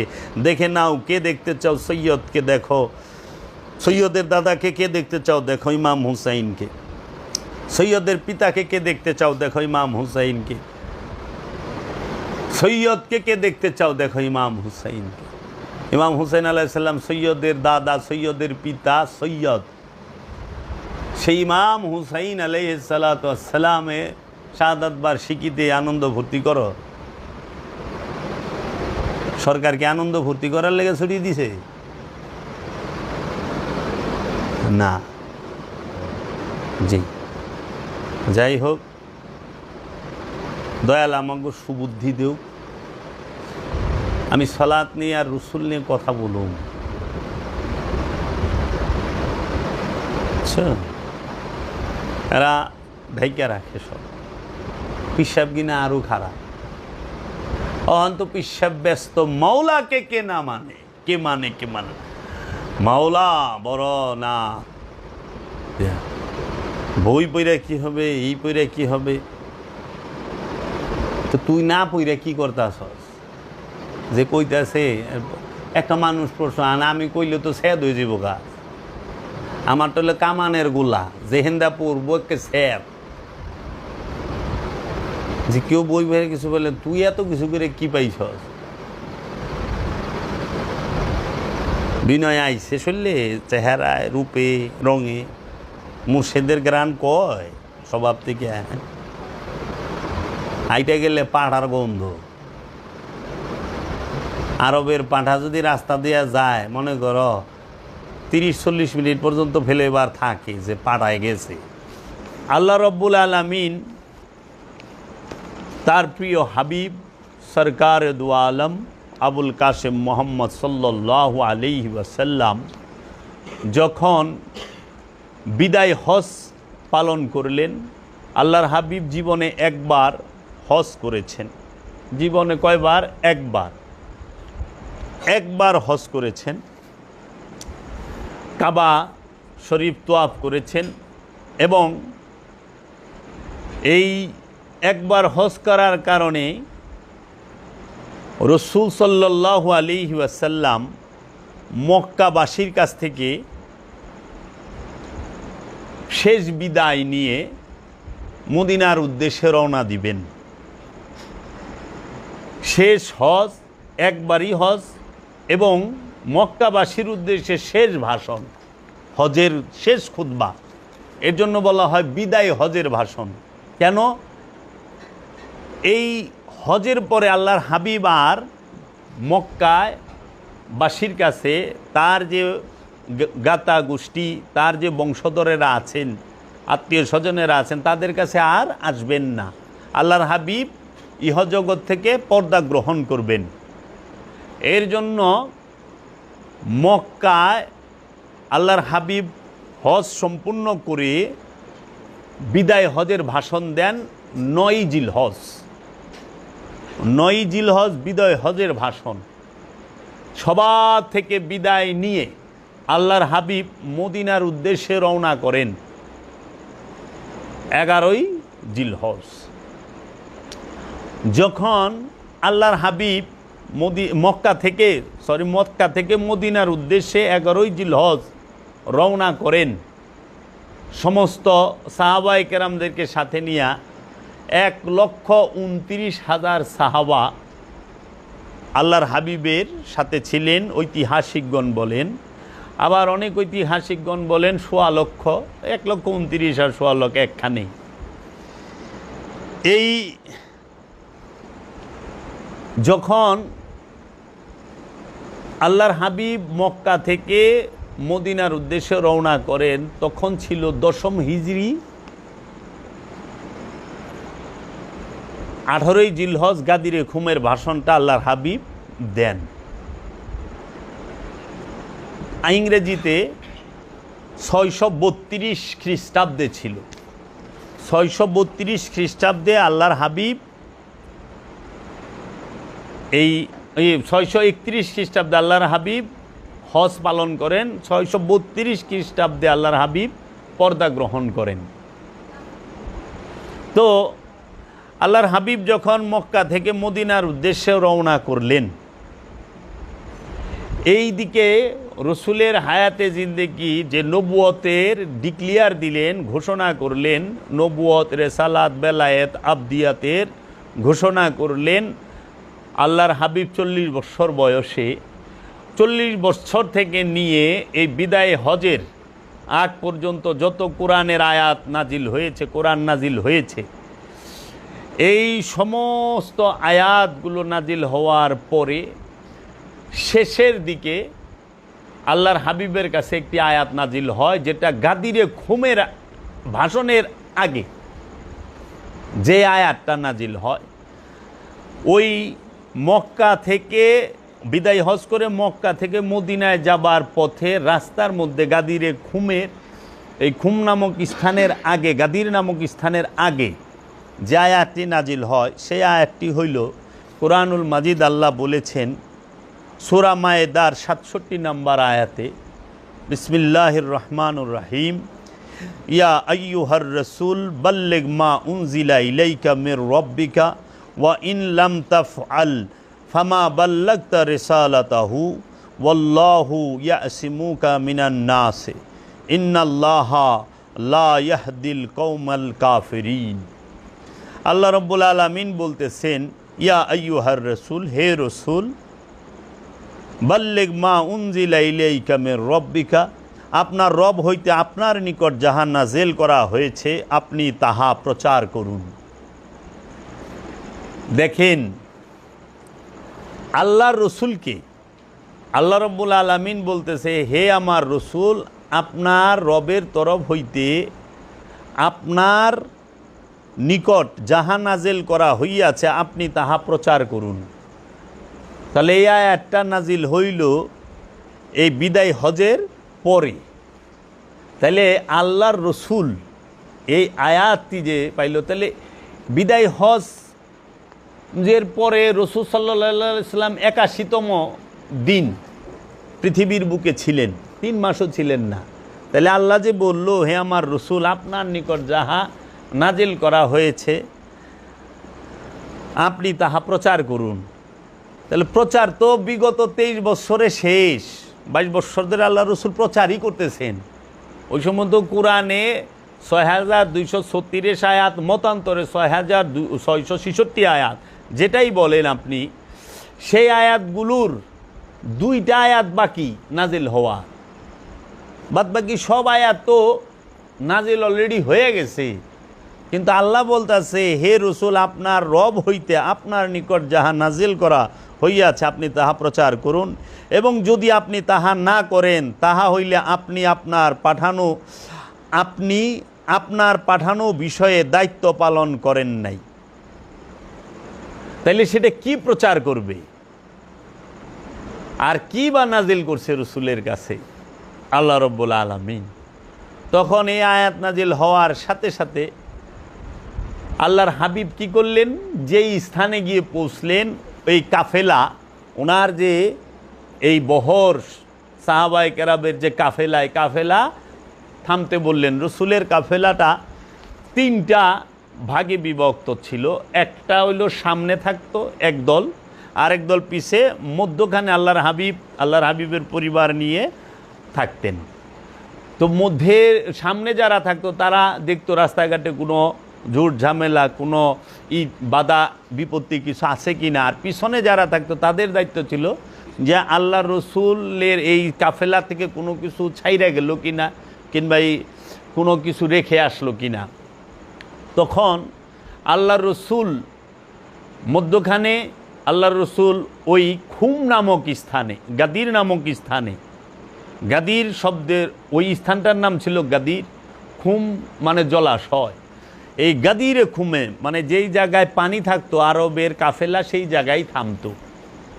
কারণ এই কাফেলার খাবার দাবারের পানি, হাত মুখ ধোয়া, পয় পরিষ্কার, গোসল, এই সমস্ত বিষয়গুলো ওই পানি দিয়েই করতো। এর জন্য একটা পুকুর, নিচু জলাশয়ের সামনে আল্লাহর হাবিব তিনি কাফেলা স্থগিত করলেন, থামো, সামনে যারা গেছে তাদের ডাকো, পিছনে যারা আছে তারা আসলো। সবাইকে একত্রিত করেই আল্লাহর হাবিব তিনি 2টা উটের পিঠে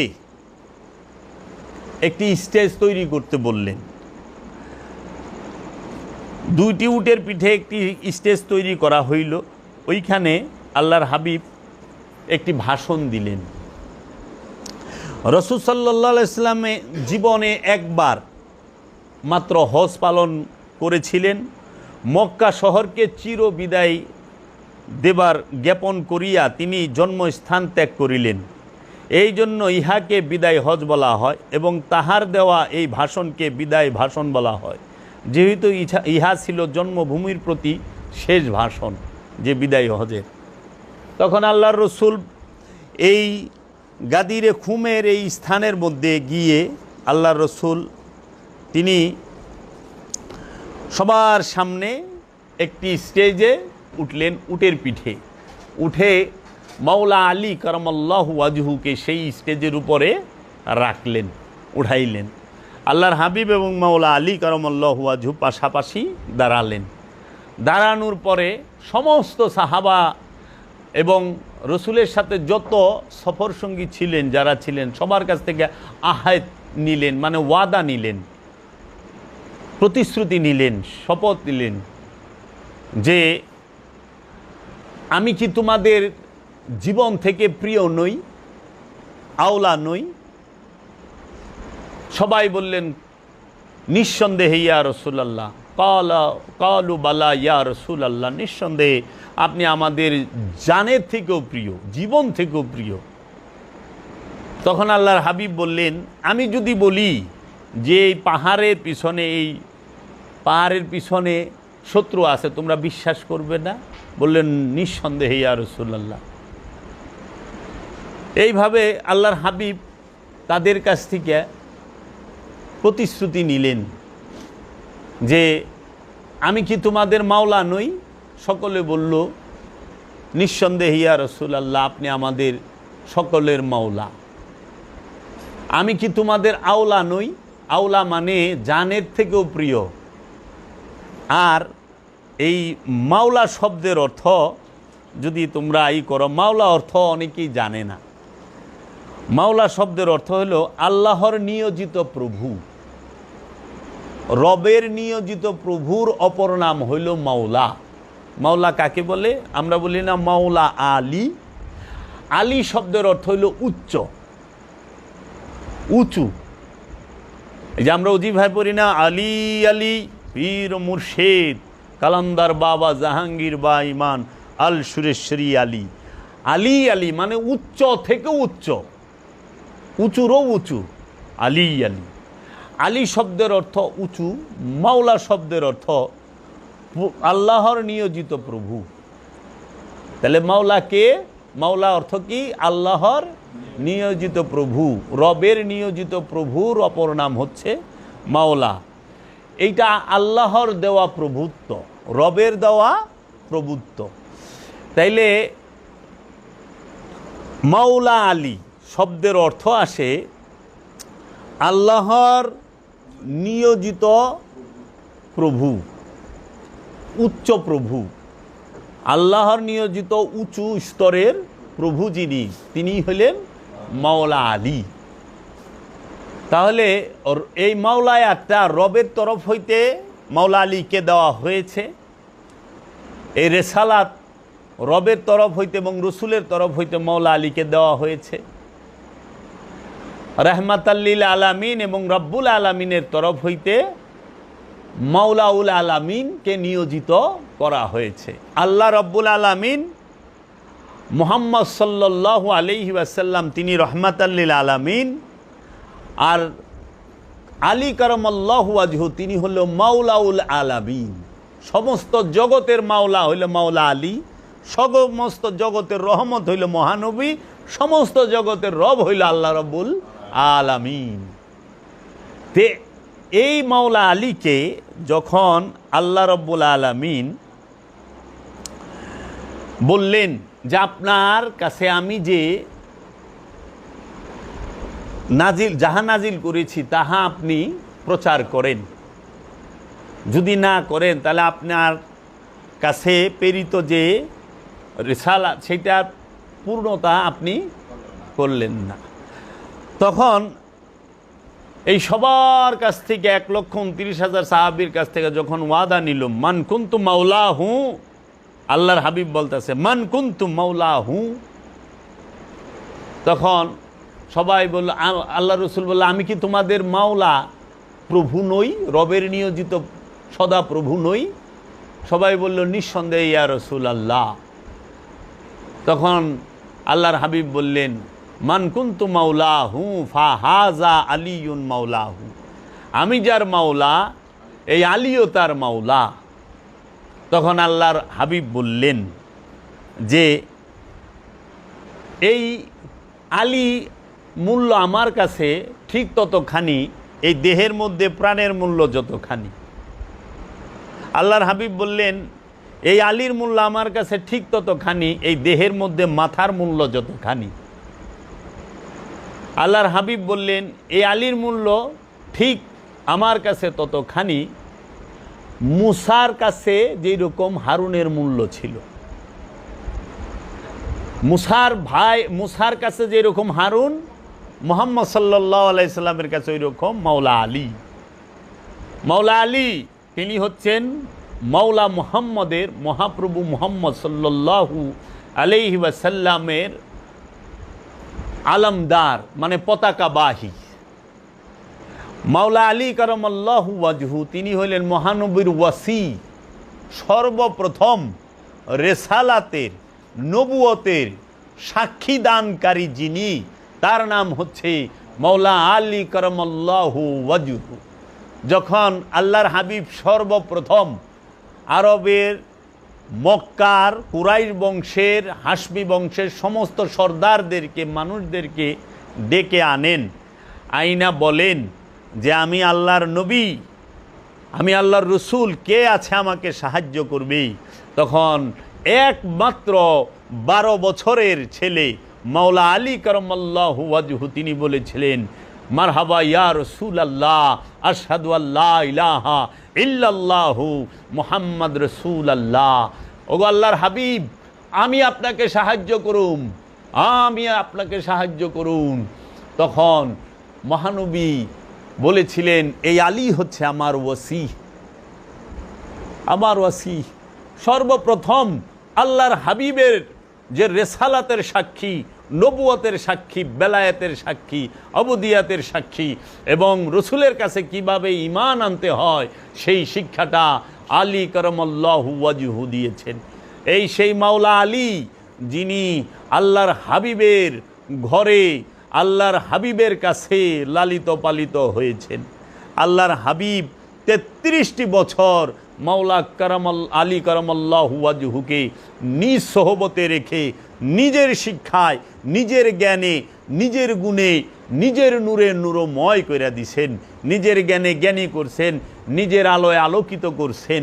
আল্লাহর হাবিবের কাছে জগতে অন্য কেউ লালিত পালিত হয় নাই, একমাত্র মাওলা আলী কারামাল্লাহু ওয়াজহু ছাড়া। মা ফাতেমা তিনি তো রসুলের কন্যা, তিনি রসুলের আওলাদ। মাওলা আলীকে আল্লাহর হাবিব পালছে। আল্লাহর হাবিবের ঘরের নঙ্গর মানে খাবার, জগতের শ্রেষ্ঠ খাবার। মা খাদিজা মাওলা আলীকে পালছে, মুহাম্মদ সাল্লাল্লাহু আলাইহি ওয়াসাল্লাম মাওলা আলীকে পালছে। তৈয়বা তাহেরা রহমাতাল লিল আলামিনের ঘরে বরকত এবং রহমতের খাবার, যে সেবা, যে খানা, সেই খানা হর হামেশা মাওলা আলী কারামাল্লাহু ওয়াজহু খেয়েছেন। আল্লাহর হাবিবের লালা মুবারক মাওলা আলী কারামাল্লাহু ওয়াজহু তার জবান থেকে চুষে খেয়েছেন। আল্লাহর রসুলের জবান থেকে মাওলা আলী কারামাল্লাহু ওয়াজহু লালা চুষে খাইছেন। মসজিদুল হেরেমের ভিতরে মাওলা আলীর আগমন হয়েছে। আল্লাহর হাবিব রহমাতাল লিল আলামিন লালা মুবারক চুষে খাইয়েছেন মাওলা আলীকে। মাওলা আলী কারামাল্লাহু ওয়াজহুর চোখ উঠছে, আল্লাহর হাবিব লালা মুবারক নিয়ে চোখে লাগায় দিছে। মাওলা আলী কারামাল্লাহু ওয়াজহু তিনি আঘাত পাইছেন, আল্লাহর হাবিব লালা মুবারক দেহের মধ্যে লাগায় দিছে। আল্লাহর হাবিব তার পতাকা মাওলা আলীকে দান করেছেন, তাই বলা হয় আলমদারে মুস্তফা।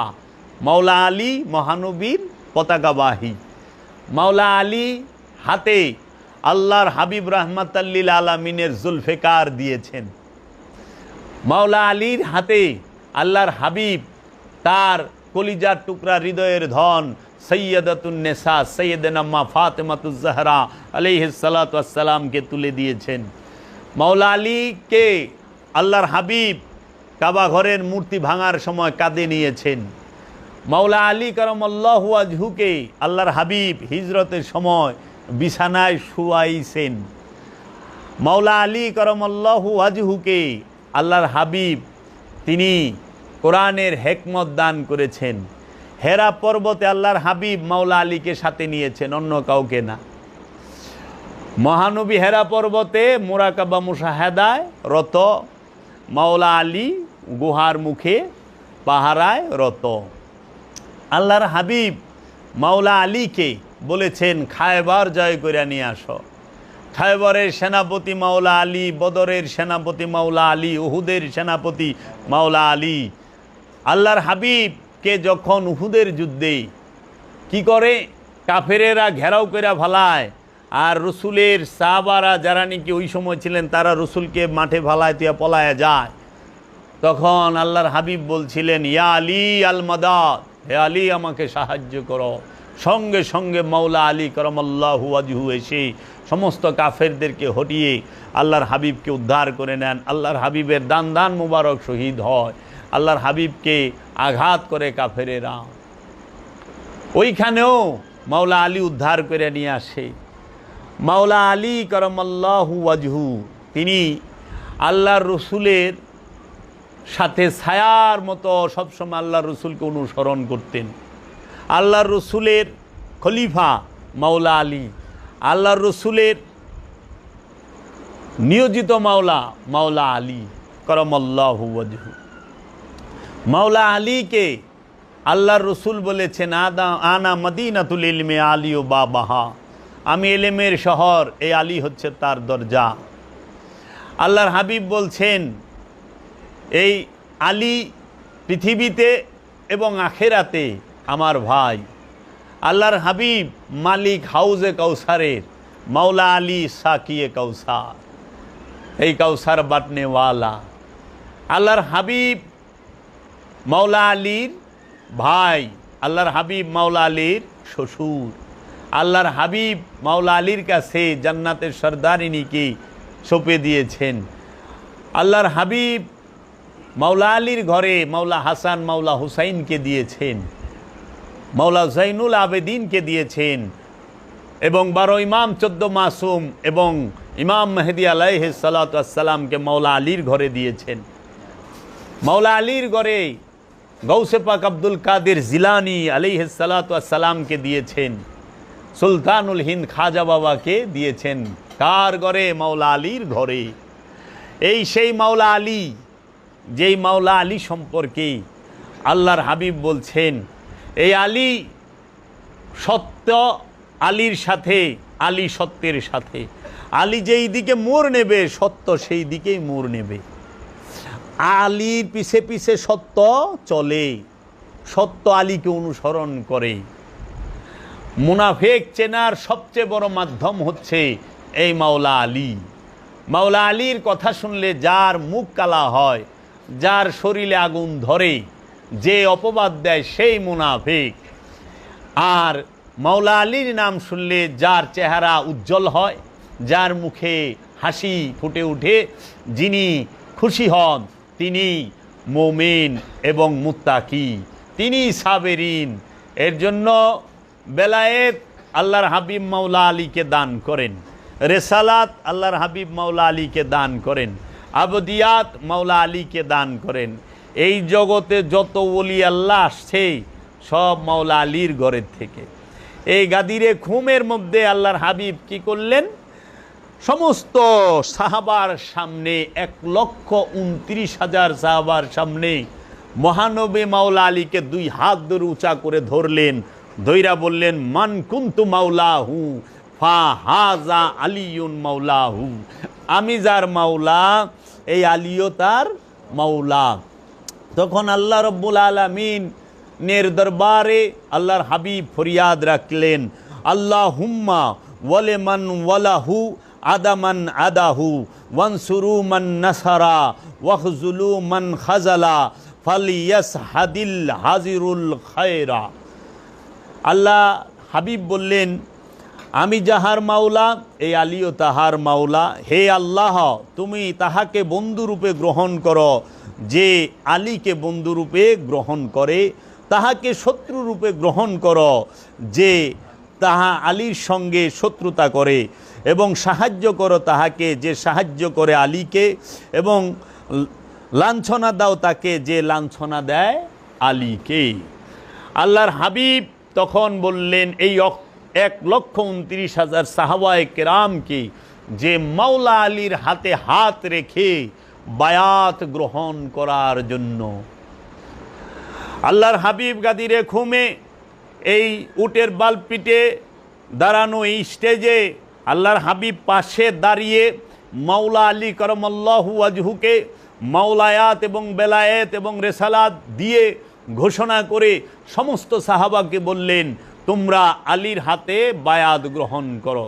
সবাই মাওলা আলীর কাছে রসুলের সামনে সেই বায়াত গ্রহণ করলেন।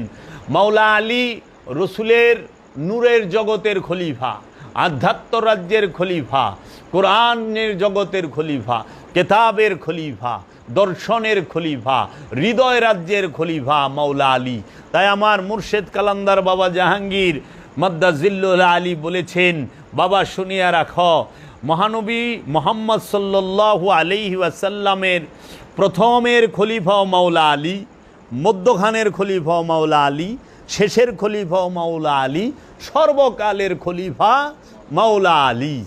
যারাই মহানবীর জ্ঞানের রাজ্যে প্রবেশ করতে যাবে তাহাদেরকে অবশ্যই মাওলা আলীর দরজা দিয়ে প্রবেশ করতে হবে এবং মাওলা আলীর ভিক্ষা তাদের গ্রহণ করতে হবে এবং মাওলা আলী থেকে খেলাফত গ্রহণ করতে হবে। এর জন্য মাওলা আলী করমাল্লাহু ওয়াজহু থেকে খেলাফত প্রাপ্ত মাওলা হাসান আলাইহিস সালাতু ওয়াস সালাম, মাওলা হুসাইন আলাইহিস সালাতু ওয়াস সালাম, মাওলা বাবা হাসান বসরি, বাবা ওয়াইস আল কারনি, এইভাবে মাওলা হুসাইন থেকে আসলো ইমামে জৈনুল আবেদিন আলাইহিস সালাতু ওয়াস সালাম খেলাফত পেয়ে। ইমাম জৈনুল আবেদিন আলাইহিস সালাম থেকে খেলাফত পেয়ে আসলেন ইমাম আলী আকবর, ইমাম আলী আসগর, ইমাম কাসেম এবং ইমাম বাকের আলাইহিস সালাতু ওয়াস সালাম। ইমাম বাকের হচ্ছে ইমাম জৈনুল আবেদিন আলাইহিস সালামের ছেলে। ইমাম জৈনুল আবেদিনের যে ছেলে ইমাম বাকের, বাকের থেকে ইমাম আলী রেজা, তারপরে ইমাম মুসা কাজেম খেলাফত পেলেন। ইমাম মুসা কাজেম থেকে খলিফা খেলাফত নিযুক্ত হইলেন ইমাম আলী রেজা। ইমাম আলী রেজা থেকে ইমাম আলী তাকি, ইমাম আলী নাকি, ইমাম হাসান আশকারি এবং ইমাম মেহেদি। এবং এই ইমাম হাসান আশকারি থেকে আসলেন গৌসে পাক আব্দুল কাদের জিলানি আলাইহিস সালাতু ওয়াস সালাম। গৌসে পাক আব্দুল কাদের জিলানি সালাম ইমাম মুসা কাজেমের বংশ, তার পিতা হচ্ছে ইমাম মুসা কাজেমের ঘরের, আর গৌসে পাকের মাতা হচ্ছে ইমাম আলী রেজার ঘরের। এই ইমাম আলী রেজা থেকে ইমাম মুসা কাজিম থেকে যে গৌসে পাক আসলেন, এই গৌসে পাক থেকে আস্তে আস্তে আস্তে সুলতানুল হিন্দ খাজা বাবা তিনি আসলেন খেলাফত পেয়ে। এইভাবে আজ পর্যন্ত রসুলের নূরের বংশ থেকে রসুলের নূরের খেলাফত ধারাবাহিকভাবে চলতেছে। এটা চলমান এবং বহমান, এটা চলমান এবং বহমান। মাওলা আলীকে রসুল পাশে রাইখা ওয়াসি ঘোষণা করেছেন, মাওলায়াত দান করেছেন, মাওলা ঘোষণা করেছেন, খলিফা ঘোষণা করেছেন এবং উপস্থিত থেকে সকল সাহাবাকে মাওলা আলীর কাছে বায়াত গ্রহণ করাইছেন। চারটিখানি কথা না।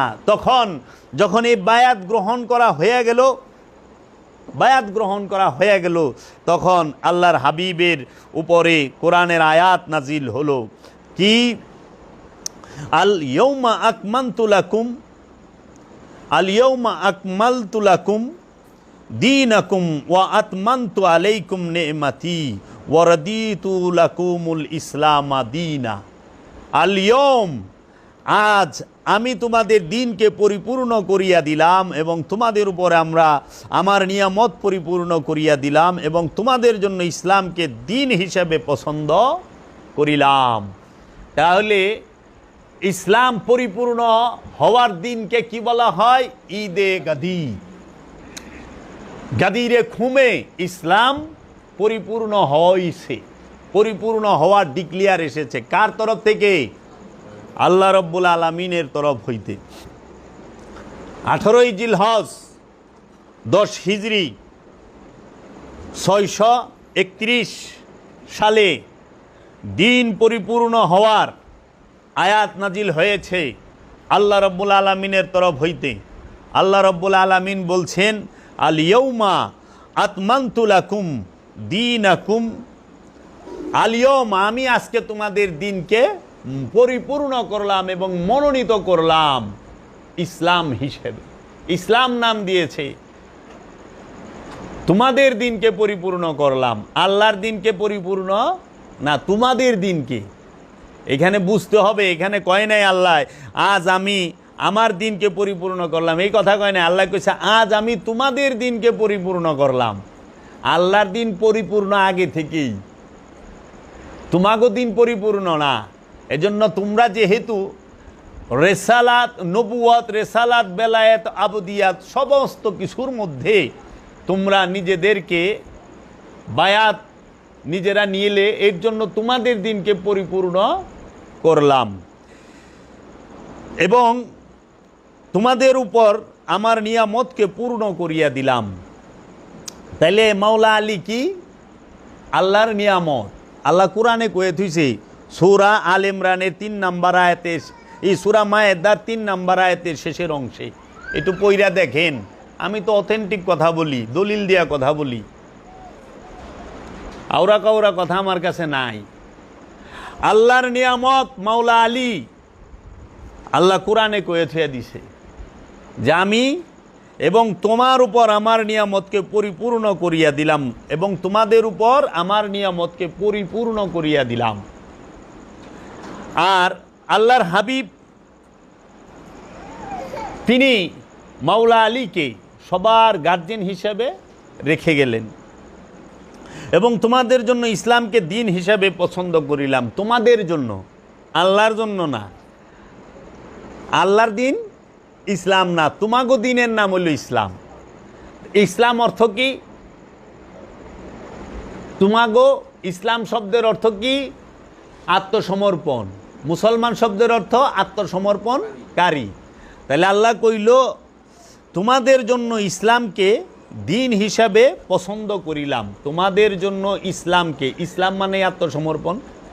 তাহলে তোমাগো লেগে আত্মসমর্পণকে আল্লাহ দিন হিসাবে, দিন মানে স্বভাব, তাইলে তোমাদের জন্য আত্মসমর্পণের স্বভাবকে আল্লাহ পছন্দ করলেন। তাহলে আমাদের জন্য আল্লাহ কি পছন্দ করছেন? আত্মসমর্পণের স্বভাবকে, না উগ্রতার স্বভাবকে? উগ্রতার স্বভাবকে আল্লাহ পছন্দ করছে আমাদের জন্য। ধর্মান্ধতার স্বভাবকে আল্লাহ আমাদের জন্য পছন্দ করছে। উগ্রবাদীর স্বভাবকে আল্লাহ আমাদের জন্য পছন্দ করেছে। মৌলবাদীর স্বভাবকে আমাদের জন্য পছন্দ করেছে। জঙ্গিবাদের স্বভাবকে কি আল্লাহ আমাদের জন্য পছন্দ করেছে? না, কখনোই না। আল্লাহ আমাদের জন্য পছন্দ করেছে দিন হিসাবে ইসলামকে। ইসলাম অর্থ আত্মসমর্পণ, দিন অর্থ স্বভাব। আত্মসমর্পণের স্বভাবকে আল্লাহ আমাদের জন্য পছন্দ করেছে। তাই রসুলের কাছে যারা আত্মসমর্পণ করতে পারে নাই তারা কখনোই ইসলামে প্রবেশ করে নাই, তারা মুসলমান দাবিও করতে পারে না। তাই ধর্মের নামে যারা উগ্রতা, মৌলবাদিতা, জঙ্গিবাদিতা করে তারা কখনোই ইসলামের কেহ না। জঙ্গিবাদের সাথে ইসলামের কোনো সম্পর্ক নাই, জঙ্গিবাদের কোনো ধর্ম নাই, উগ্রবাদের সাথে ইসলামের কোনো সম্পর্ক নাই। ইসলাম মানেই আত্মসমর্পণ, আর দিন শব্দের অর্থ স্বভাব। আত্মসমর্পণের স্বভাবকে আল্লাহ আমাদের জন্য পছন্দ করেছেন। তাই ঈদে গাদির হচ্ছে এই কুল কায়নাতের জন্য আমরা যারা ইসলামের অনুসারী, মুসলমান ধর্ম, ইসলাম ধর্মের অনুসারী, আমাদের জন্য সবচেয়ে বড় ঈদ। কারণ সবচেয়ে বড় ঈদ কেন কইলাম? কারণ এর আগেও 2টা ঈদ আছে, রোজার ঈদ আর এই কয়দিন আগে হইল কুরবানির ঈদ। এই 8 দিন আগে কুরবানির ঈদ হইল না? রোজার ঈদ কেন হয়? দিন পরিপূর্ণ হওয়ার কারণে না, রোজার ঈদ হয় 30টা রোজা কিংবা 29টা রোজা মুকাম্মেল হওয়ার কারণে। 30টা রোজা একজন রোজাদার যখন পূর্ণ করে, পরিপূর্ণ পালন করে, তখন তার জন্য রোজার শেষের দিনটা শুরু হয় ঈদ দিয়ে। ওই দিনটাকে ঈদ বলে, কারণ তার রোজা পূর্ণ হয়েছে। রোজা পূর্ণ করার ঈদ। কুরবানির ঈদ কেন হয়? কুরবানি করেছে সে, কুরবানি পরিপূর্ণ করছে, এর জন্য তিনি কুরবানির ঈদ পালন করে। 30 রোজা রাখনে দিন পরিপূর্ণ হয় না। পশু কুরবানি করাতে দিন পরিপূর্ণ হয় নাই। এর জন্য এই রোজার ঈদ এবং কুরবানির ঈদের থেকে অনেক আফজাল হচ্ছে ঈদে গাদির, মাওলার অভিষেকের দিন। কেন? এই ঈদে গাদিরের দিন দিন পরিপূর্ণ হয়েছে। ইসলামকে আল্লাহ দিন হিসেবে আমাদের জন্য মনোনীত করেছে এবং পরিপূর্ণ দিন হিসেবে মনোনীত করেছে। এর জন্য দিনে প্রবেশ করার জন্য সিয়াম, দিনে প্রবেশ করার জন্য কুরবানি। এর জন্য দিন যেই দিন পূর্ণ হয় সেই দিনকে বলা হয় ঈদে গাদির। এর জন্য রোজার ঈদ নিয়ে কোরআনে সরাসরি আয়াত নাই, কুরবানির ঈদ নিয়ে কোরআনে কোনো আয়াত নাই। কিন্তু ঈদে গাদির সম্পর্কে কোরআনে আয়াত আছে, সেই আয়াতটি সূরা মায়েদার ৩ নম্বর আয়াতের শেষের অংশ, আল-ইয়াউমা আকমালতু লাকুম দীনাকুম ওয়া আতমামতু আলাইকুম নি'মাতি ওয়া রাদিতু লাকুমুল ইসলামা দীনা। আল্লাহ স্পষ্ট বলছেন, আজ আমি তোমাদের দিনকে পরিপূর্ণ করিয়া দিলাম এবং তোমাদের উপর আমার নিয়ামতকে পরিপূর্ণ করিয়া দিলাম এবং তোমাদের জন্য ইসলামকে দিন হিসাবে পছন্দ করিলাম। এর জন্য ঈদে গাদির আমাদের জন্য সবচেয়ে বড় ঈদ। এই মুসলমান জাতিকে বিভ্রান্ত করার জন্য উমাইয়া আব্বাসিয়ার রাজবংশ এই চক্রান্ত করে এই এজিদের গোষ্ঠী, এই মবিয়ার গোষ্ঠী, এই উমাইয়া আব্বাসিয়ার গোষ্ঠী এবং এই যে ওহাবির আব্দুল ওহাব নজদির গোষ্ঠী, এই মক্কার গুন্ডারা, সন্ত্রাসীরা, তারা চক্রান্ত কইরা আব্বাসিয়া আমলে এরা এই গাদিরে খুমকে ঢাকার জন্য সর্বাত্মক প্রচেষ্টা করেছে এবং সবচেয়েতে যত ধরনের দলিল দস্তাবেজ তৈরি করা লাগে করছে এবং সমাজে সবচেয়ে বড় ঈদ যেটা, সেইটাকে ঢেকে ফেলেছে।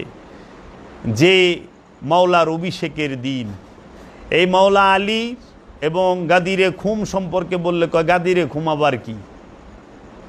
গাদিরে খুমে বেলায়েতের দরজা খোলে, গাদিরে খুমে রেসালাতের দরজা খোলে, গাদিরে খুমে অবুদিয়াতের দরজা খুলে, গাদিরে খুমে সমস্ত নবী ওলিদের আগমনের দরজাটা খুলে যায়। এর জন্য বসেন বাবা, বসেন।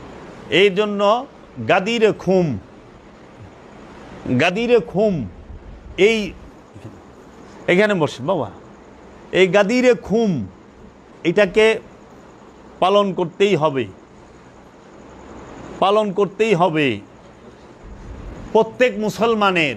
এবং যারা, আমি আহ্বান জানাবো সর্ব সময়ের, সর্বকালের, সর্বযুগের সকল মুসলমানকে, যাহারা আল্লাহর ওলি মানেন, যাহারা বেলায়েত মানেন, যাহারা পীর মুরিদি মানেন, যাহারা এই রেসালাতকে মানেন, অবশ্যই আপনারা প্রত্যেক বছর এই ঈদে গাদিরের অনুষ্ঠান, এই অনুষ্ঠানটি অবশ্যই করবেন।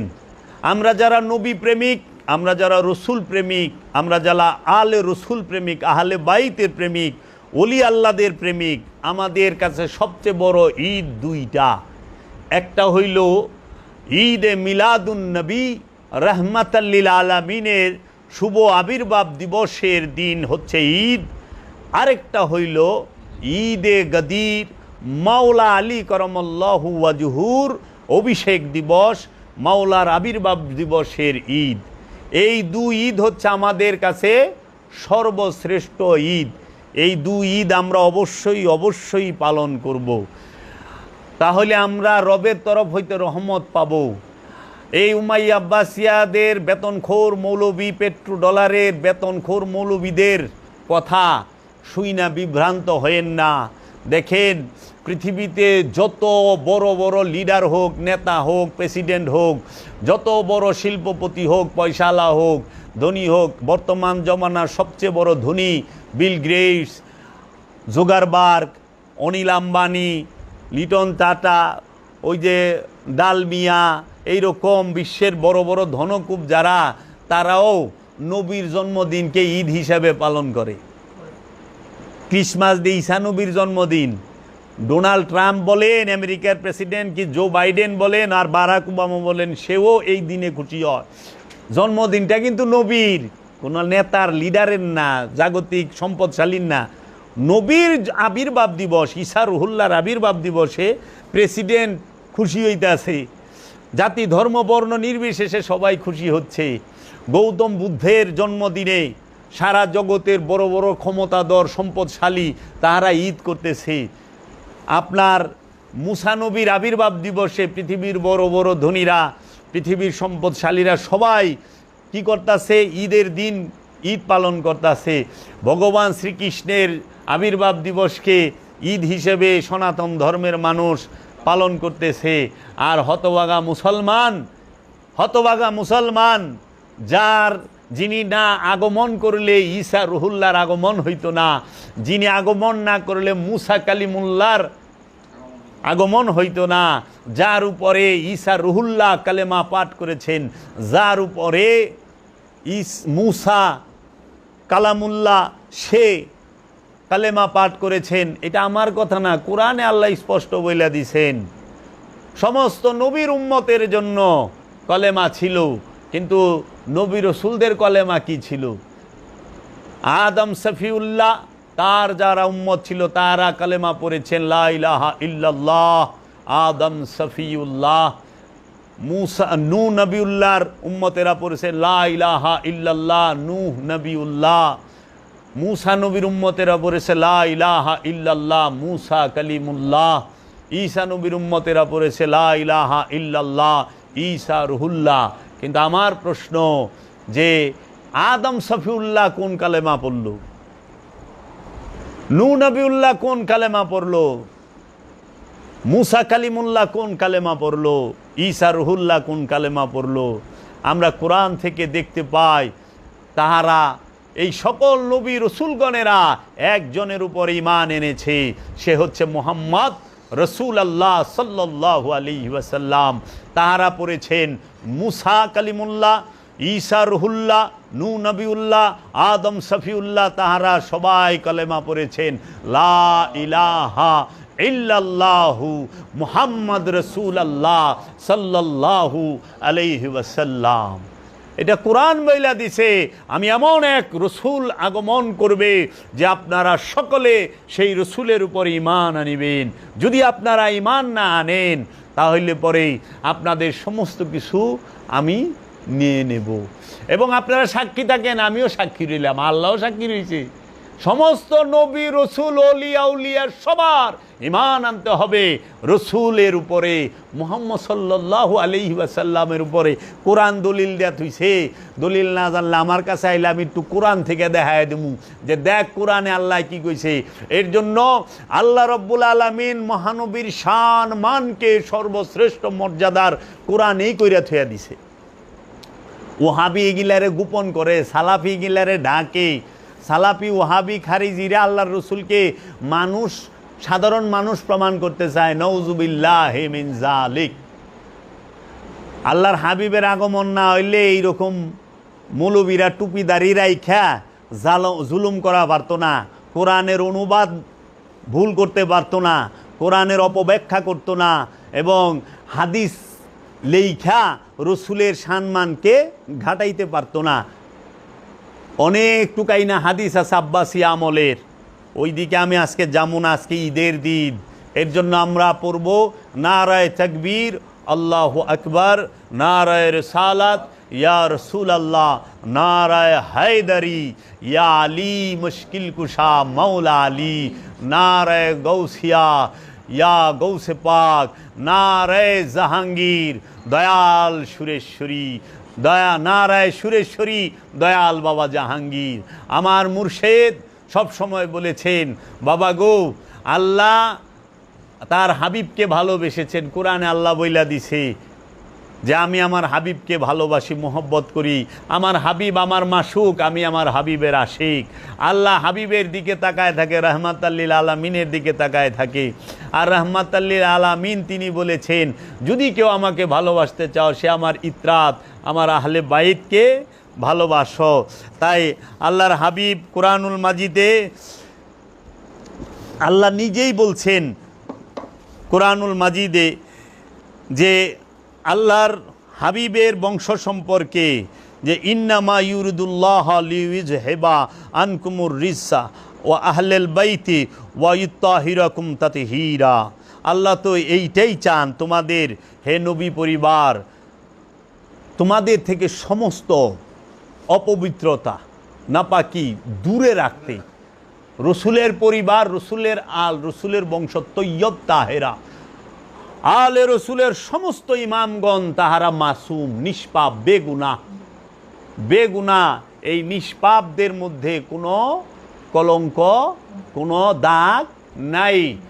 যে মোল্লা মুন্সিরা আল্লাহর রসুলের বংশের স্বভাব চরিত্রের মধ্যে দাগ এবং কলঙ্ক দিতে চায়, তারা জগতে ধ্বংস হয়ে গেছে, ধ্বংস প্রাপ্ত, তাদেরকে আল্লাহ ধ্বংস কইরা দিছে। তাই আল্লাহ বলছেন, আল্লাহর হাবিব বলছেন তার উম্মতের কাছে, কুল্লা আসআলুকুম আলাইহি আজরান ইল্লাল মাওয়াদ্দাতা ফিল কুরবা, আমি তো তোমাদের কাছে কিছুই চাই না, একটা জিনিস চাই শুধু, আমার কুরবাত যারা, আমার নিকটবর্তী যারা, আমার আল যারা, আমার বংশ যারা, তাদেরকে তোমরা মজবুত কইরা ধরে রেখো, মোহব্বত কইরো, আমার বংশের মোহব্বত চাই। তাই গাদিরে ঘুমে আল্লাহর হাবিব বলেছেন ফিকুমুস সাকলাইন, হাদিসে সাকলাইন যাকে বলা হয়, যে আল্লাহর হাবিব বললেন আনা তারাকতু ফিকুমুস সাকলাইন, আমি তোমাদের কাছে দুইটা ভারী জিনিস রাইখা যাইতেছি, হে আমার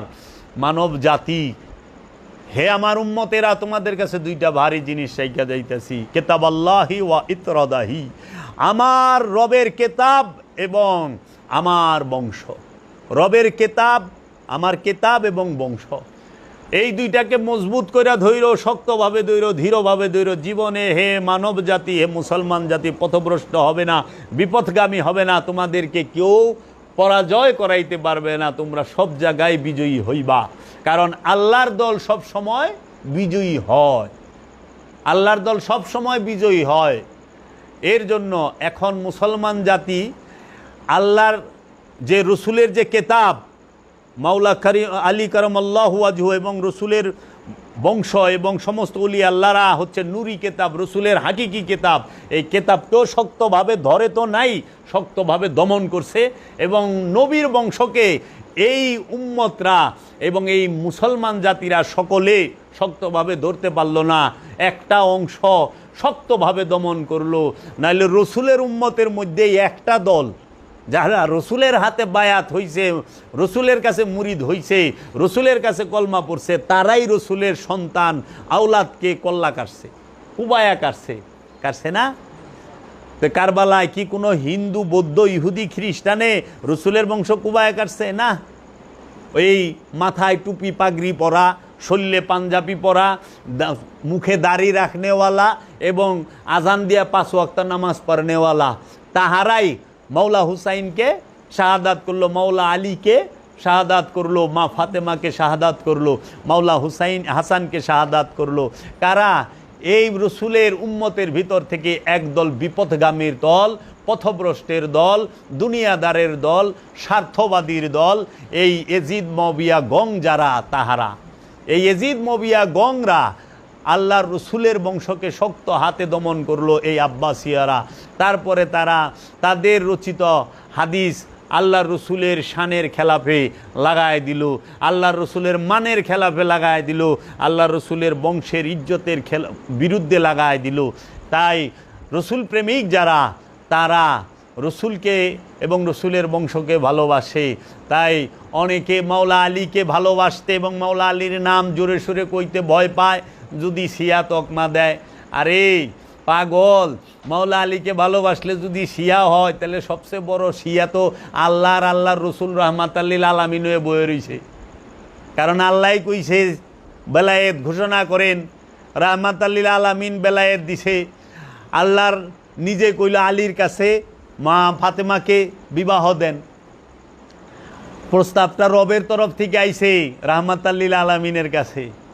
আল্লাহর ঘরের ভিতরে মাওলা আলীরে আনলো, মাওলা আলীর আবির্ভাব আল্লাহর ঘরের ভিতরে। মাওলা আলী থাকে রহমতের সাথে, রহমাতাল্লিল আলামিনের সাথে, রহমতের ঘরের ভিতরে। মাওলা আলী রহমতের আলমদার। তাইলে আমি তো পৃথিবীতে সবচেয়ে বড় শিয়া মহানবীরই দেখতাছি, কারণ সবচেয়ে বেশি আলী আলী যে করছে সে হইল মহানবী। সবচেয়ে বেশি মাওলা আলীকে যে ভালোবাসছে সে হইল মহানবী। আর মহানবী কইছে আমার বংশরে ভালোবাসো। তে পাক পাঞ্জাত না হলে বায়েতকে ভালোবাসলে, মাওলা আলী মা ফাতেমাকে ভালোবাসলে যদি শিয়া হয়, তাইলে আল্লাহ শিয়া হয়ে রয়েছে, মহানবীও শিয়া রয়েছে। এর সাথে আমি মিলায় কইতে পারি, ইমাম আবু হানিফা বলছে যদি মাওলা আলীকে এবং পাক পাঞ্জাতনকে আহলে বায়েতকে ভালোবাসলে শিয়া অপবাদ নিতে হয়, তাইলে ইমাম আবু হানিফার থেকে বড় শিয়া জগতে নাই। ইমাম শাফি তিনিও বলেছেন এই কথা, যদি মাওলা আলীকে এবং পাক পাঞ্জাতনকে এবং আহলে বাইতকে ভালোবাসলে শিয়া হইতে হয়, তাহলে আমি ইমাম শাফি থেকে বড় শিয়া জগতে নাই। এবং আমার দয়াল মুর্শিদ কালান্দার বাবা জাহাঙ্গীর বা ইমান আল সুরেশ্বরী তার কিতাবে লিখছে, যদি আল্লাহর হাবিব রহমাতাল্লিল আলামিন মুহাম্মদ সাল্লাল্লাহু আলাইহি ওয়াসাল্লামকে ভালোবাসতে গিয়ে আল্লাহর হাবিবের খলিফা, আল্লাহর হাবিবের মনোনীত মাওলা আলী করমাল্লাহু ওয়াজহুকে মহব্বত করার কারণে, আহলে বায়াত পাক পাঞ্জাতনকে মহব্বত করার কারণে, আর নবীর বংশকে মহব্বত করার কারণে যদি শিয়া অপবাদ নিতে হয়, আমি কাঁধে তুইলা নিলাম, জগতে আমার থেকে বড় শিয়া নাই। আমি যাবেরও তাই কইলাম, আমি হাসতে হাসতে জাহান্নামে যামু, মবিয়া গঙের সাথে জান্নাতে যামু না। আমি মাওলা হুসাইনের সাথে কারবালায় কল্লা কাটামু, কিন্তু মবিয়া গংকে সাহাবি কমু না, কইতে পারি না। এগিনাই সবচেয়ে বড় জালেম, জুলুমকার, মুনাফিক। এর জন্য মাওলা আলীকে ভালোবাসি, মহানবীকে ভালোবাসি, রব্বুল আলামিনকে ভালোবাসি, রবকে ভালোবাসি, মহানবীকে ভালোবাসি, মাওলা আলীকে, মাওলা আলীর বংশকে, পাক পাঞ্জাতনকে এবং জগতের সমস্ত অলিকে ভালোবাসি। আর আমাদের মধ্যে শিয়া ভাইদের মধ্যে, শ্রদ্ধেয় শিয়া ভাইদের মধ্যে তফাৎ কি?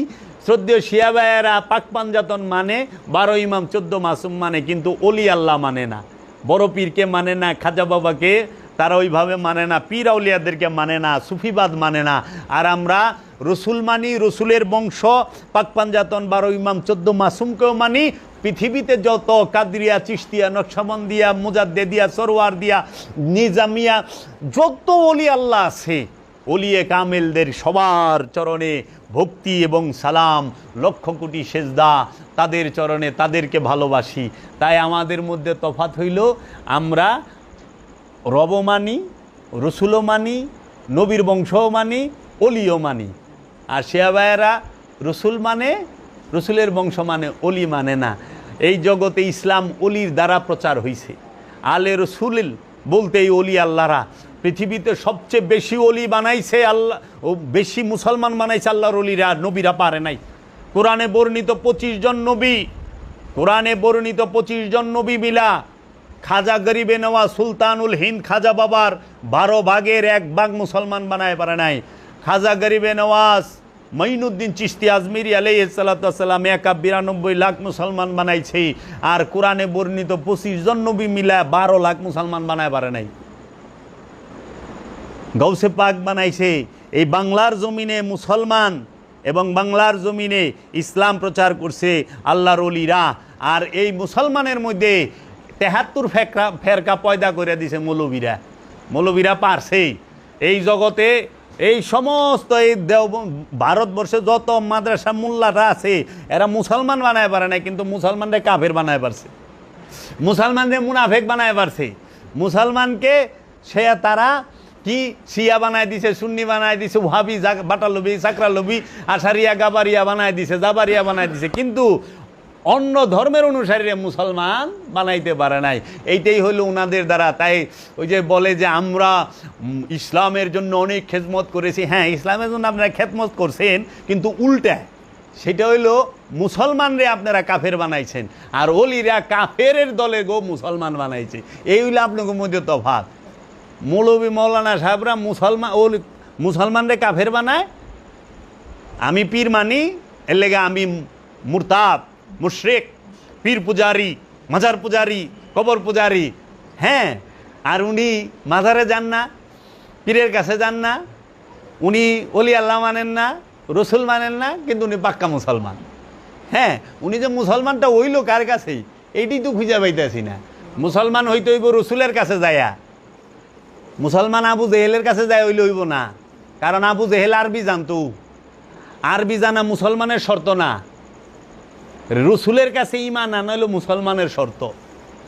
এর জন্য আমল দিয়া মুসলমান হয় না, ঈমান দিয়া মুসলমান হয়।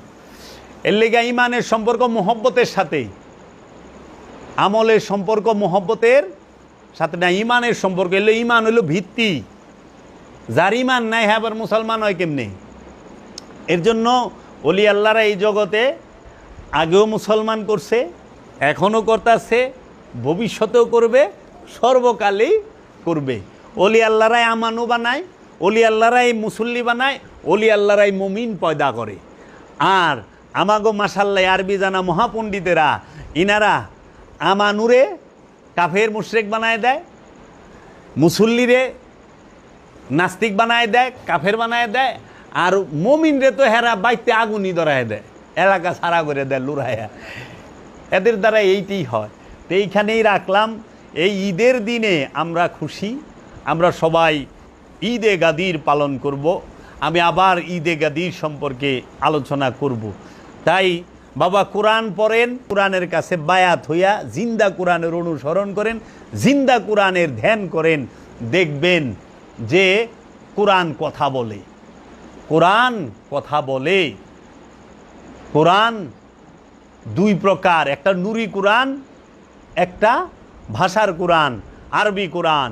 এই কোরআনই বলছে এই কোরআনকে আমি আরবি ভাষায় নাজিল করেছি, কিন্তু কোরআন আরবি না, কোরআন নূর। এই কোরআন কথা বলে, কোরআন সত্য বলে, কোরআনের জবান আছে। আরেক কোরআন কথা বলে না। এই কোরআন পাহাড়ের উপরে লাগলে পাহাড় চূর্ণ বিচূর্ণ হবে, সেটা নুরি কোরআন, সেটা কাগজের কোরআন না। কাগজের কোরআন বলছে কোরআন যদি আমি সাগরে নাজিল করতাম সাগর শুকায় যাইত। এটা নুরি কোরআন যদি সাগরে নাজিল করব সাগর শুকায় যাইব। এর লেগে নুরি কোরআন রে সাগরের পানি মারতে পারে না ইউনুস নবীরে। নুরি কোরআন সাগরের পানির ভিতরেই আসিল, ভিজাই পারে নাই। আর কাগজের কোরআন রে সাগরে দেন, কাগজের কোরআন 2-4 ঘন্টায় বাড়িতে এমনি মিলা যাইব। এর জন্য অনুসরণ করবেন কোরআন, নুরি কোরআনকে, যেই কোরআন জবান আছে, যেই কোরআন কথা বলে। প্রত্যেকটা ওলিয়ে কামেল নুরি কোরআন, জবানি কোরআন। এই কোরআনকে অনুসরণ করেন। আল্লাহর রসুল নুরি কোরআন, মাওলা আলী নুরি কোরআন। এর জন্য মাওলা আলী বলছেন হাজা কোরআন, হাজাল কোরআন নাতিকুন আনা কোরআন, হাজাল কোরআন বাসিতুন আনা কোরআন নাতিকুন। এই কোরআন আপনি উসমান, আপনি যে কোরআন লিখতেছেন এই কোরআন মৃত, আর আমি আলী জিন্দা কোরআন। এর জন্য কোরআন অনুসরণ করেন। আর মুসলমান আত্মসমর্পণের স্বভাবকে আল্লাহ দিন হিসেবে মনোনীত করে। আত্মসমর্পণের স্বভাবকে আল্লাহ পছন্দ করেছেন আমাদের জন্য। আমাদের মধ্যে যেন আত্মসমর্পণের স্বভাবটাই থাকে। উগ্রতা, ধর্মান্ধতা এবং এই মৌলবাদিতা এবং এই সমস্ত খারাপ গুণগুলো যদি আমাদের মধ্যে না থাকে, আমরা যেন আদর্শের মুসলমান হইতে পারি, প্রেমের মুসলমান হইতে পারি, বিনয়ের মুসলমান হইতে পারি, ত্যাগের মুসলমান হইতে পারি। আমরা যেন ভোগী না হই। এই ইসলাম আমাদেরকে আত্মসমর্পণ করা শিখায়। ইসলাম অর্থ আত্মসমর্পণ, মুসলমান অর্থ আত্মসমর্পণকারী।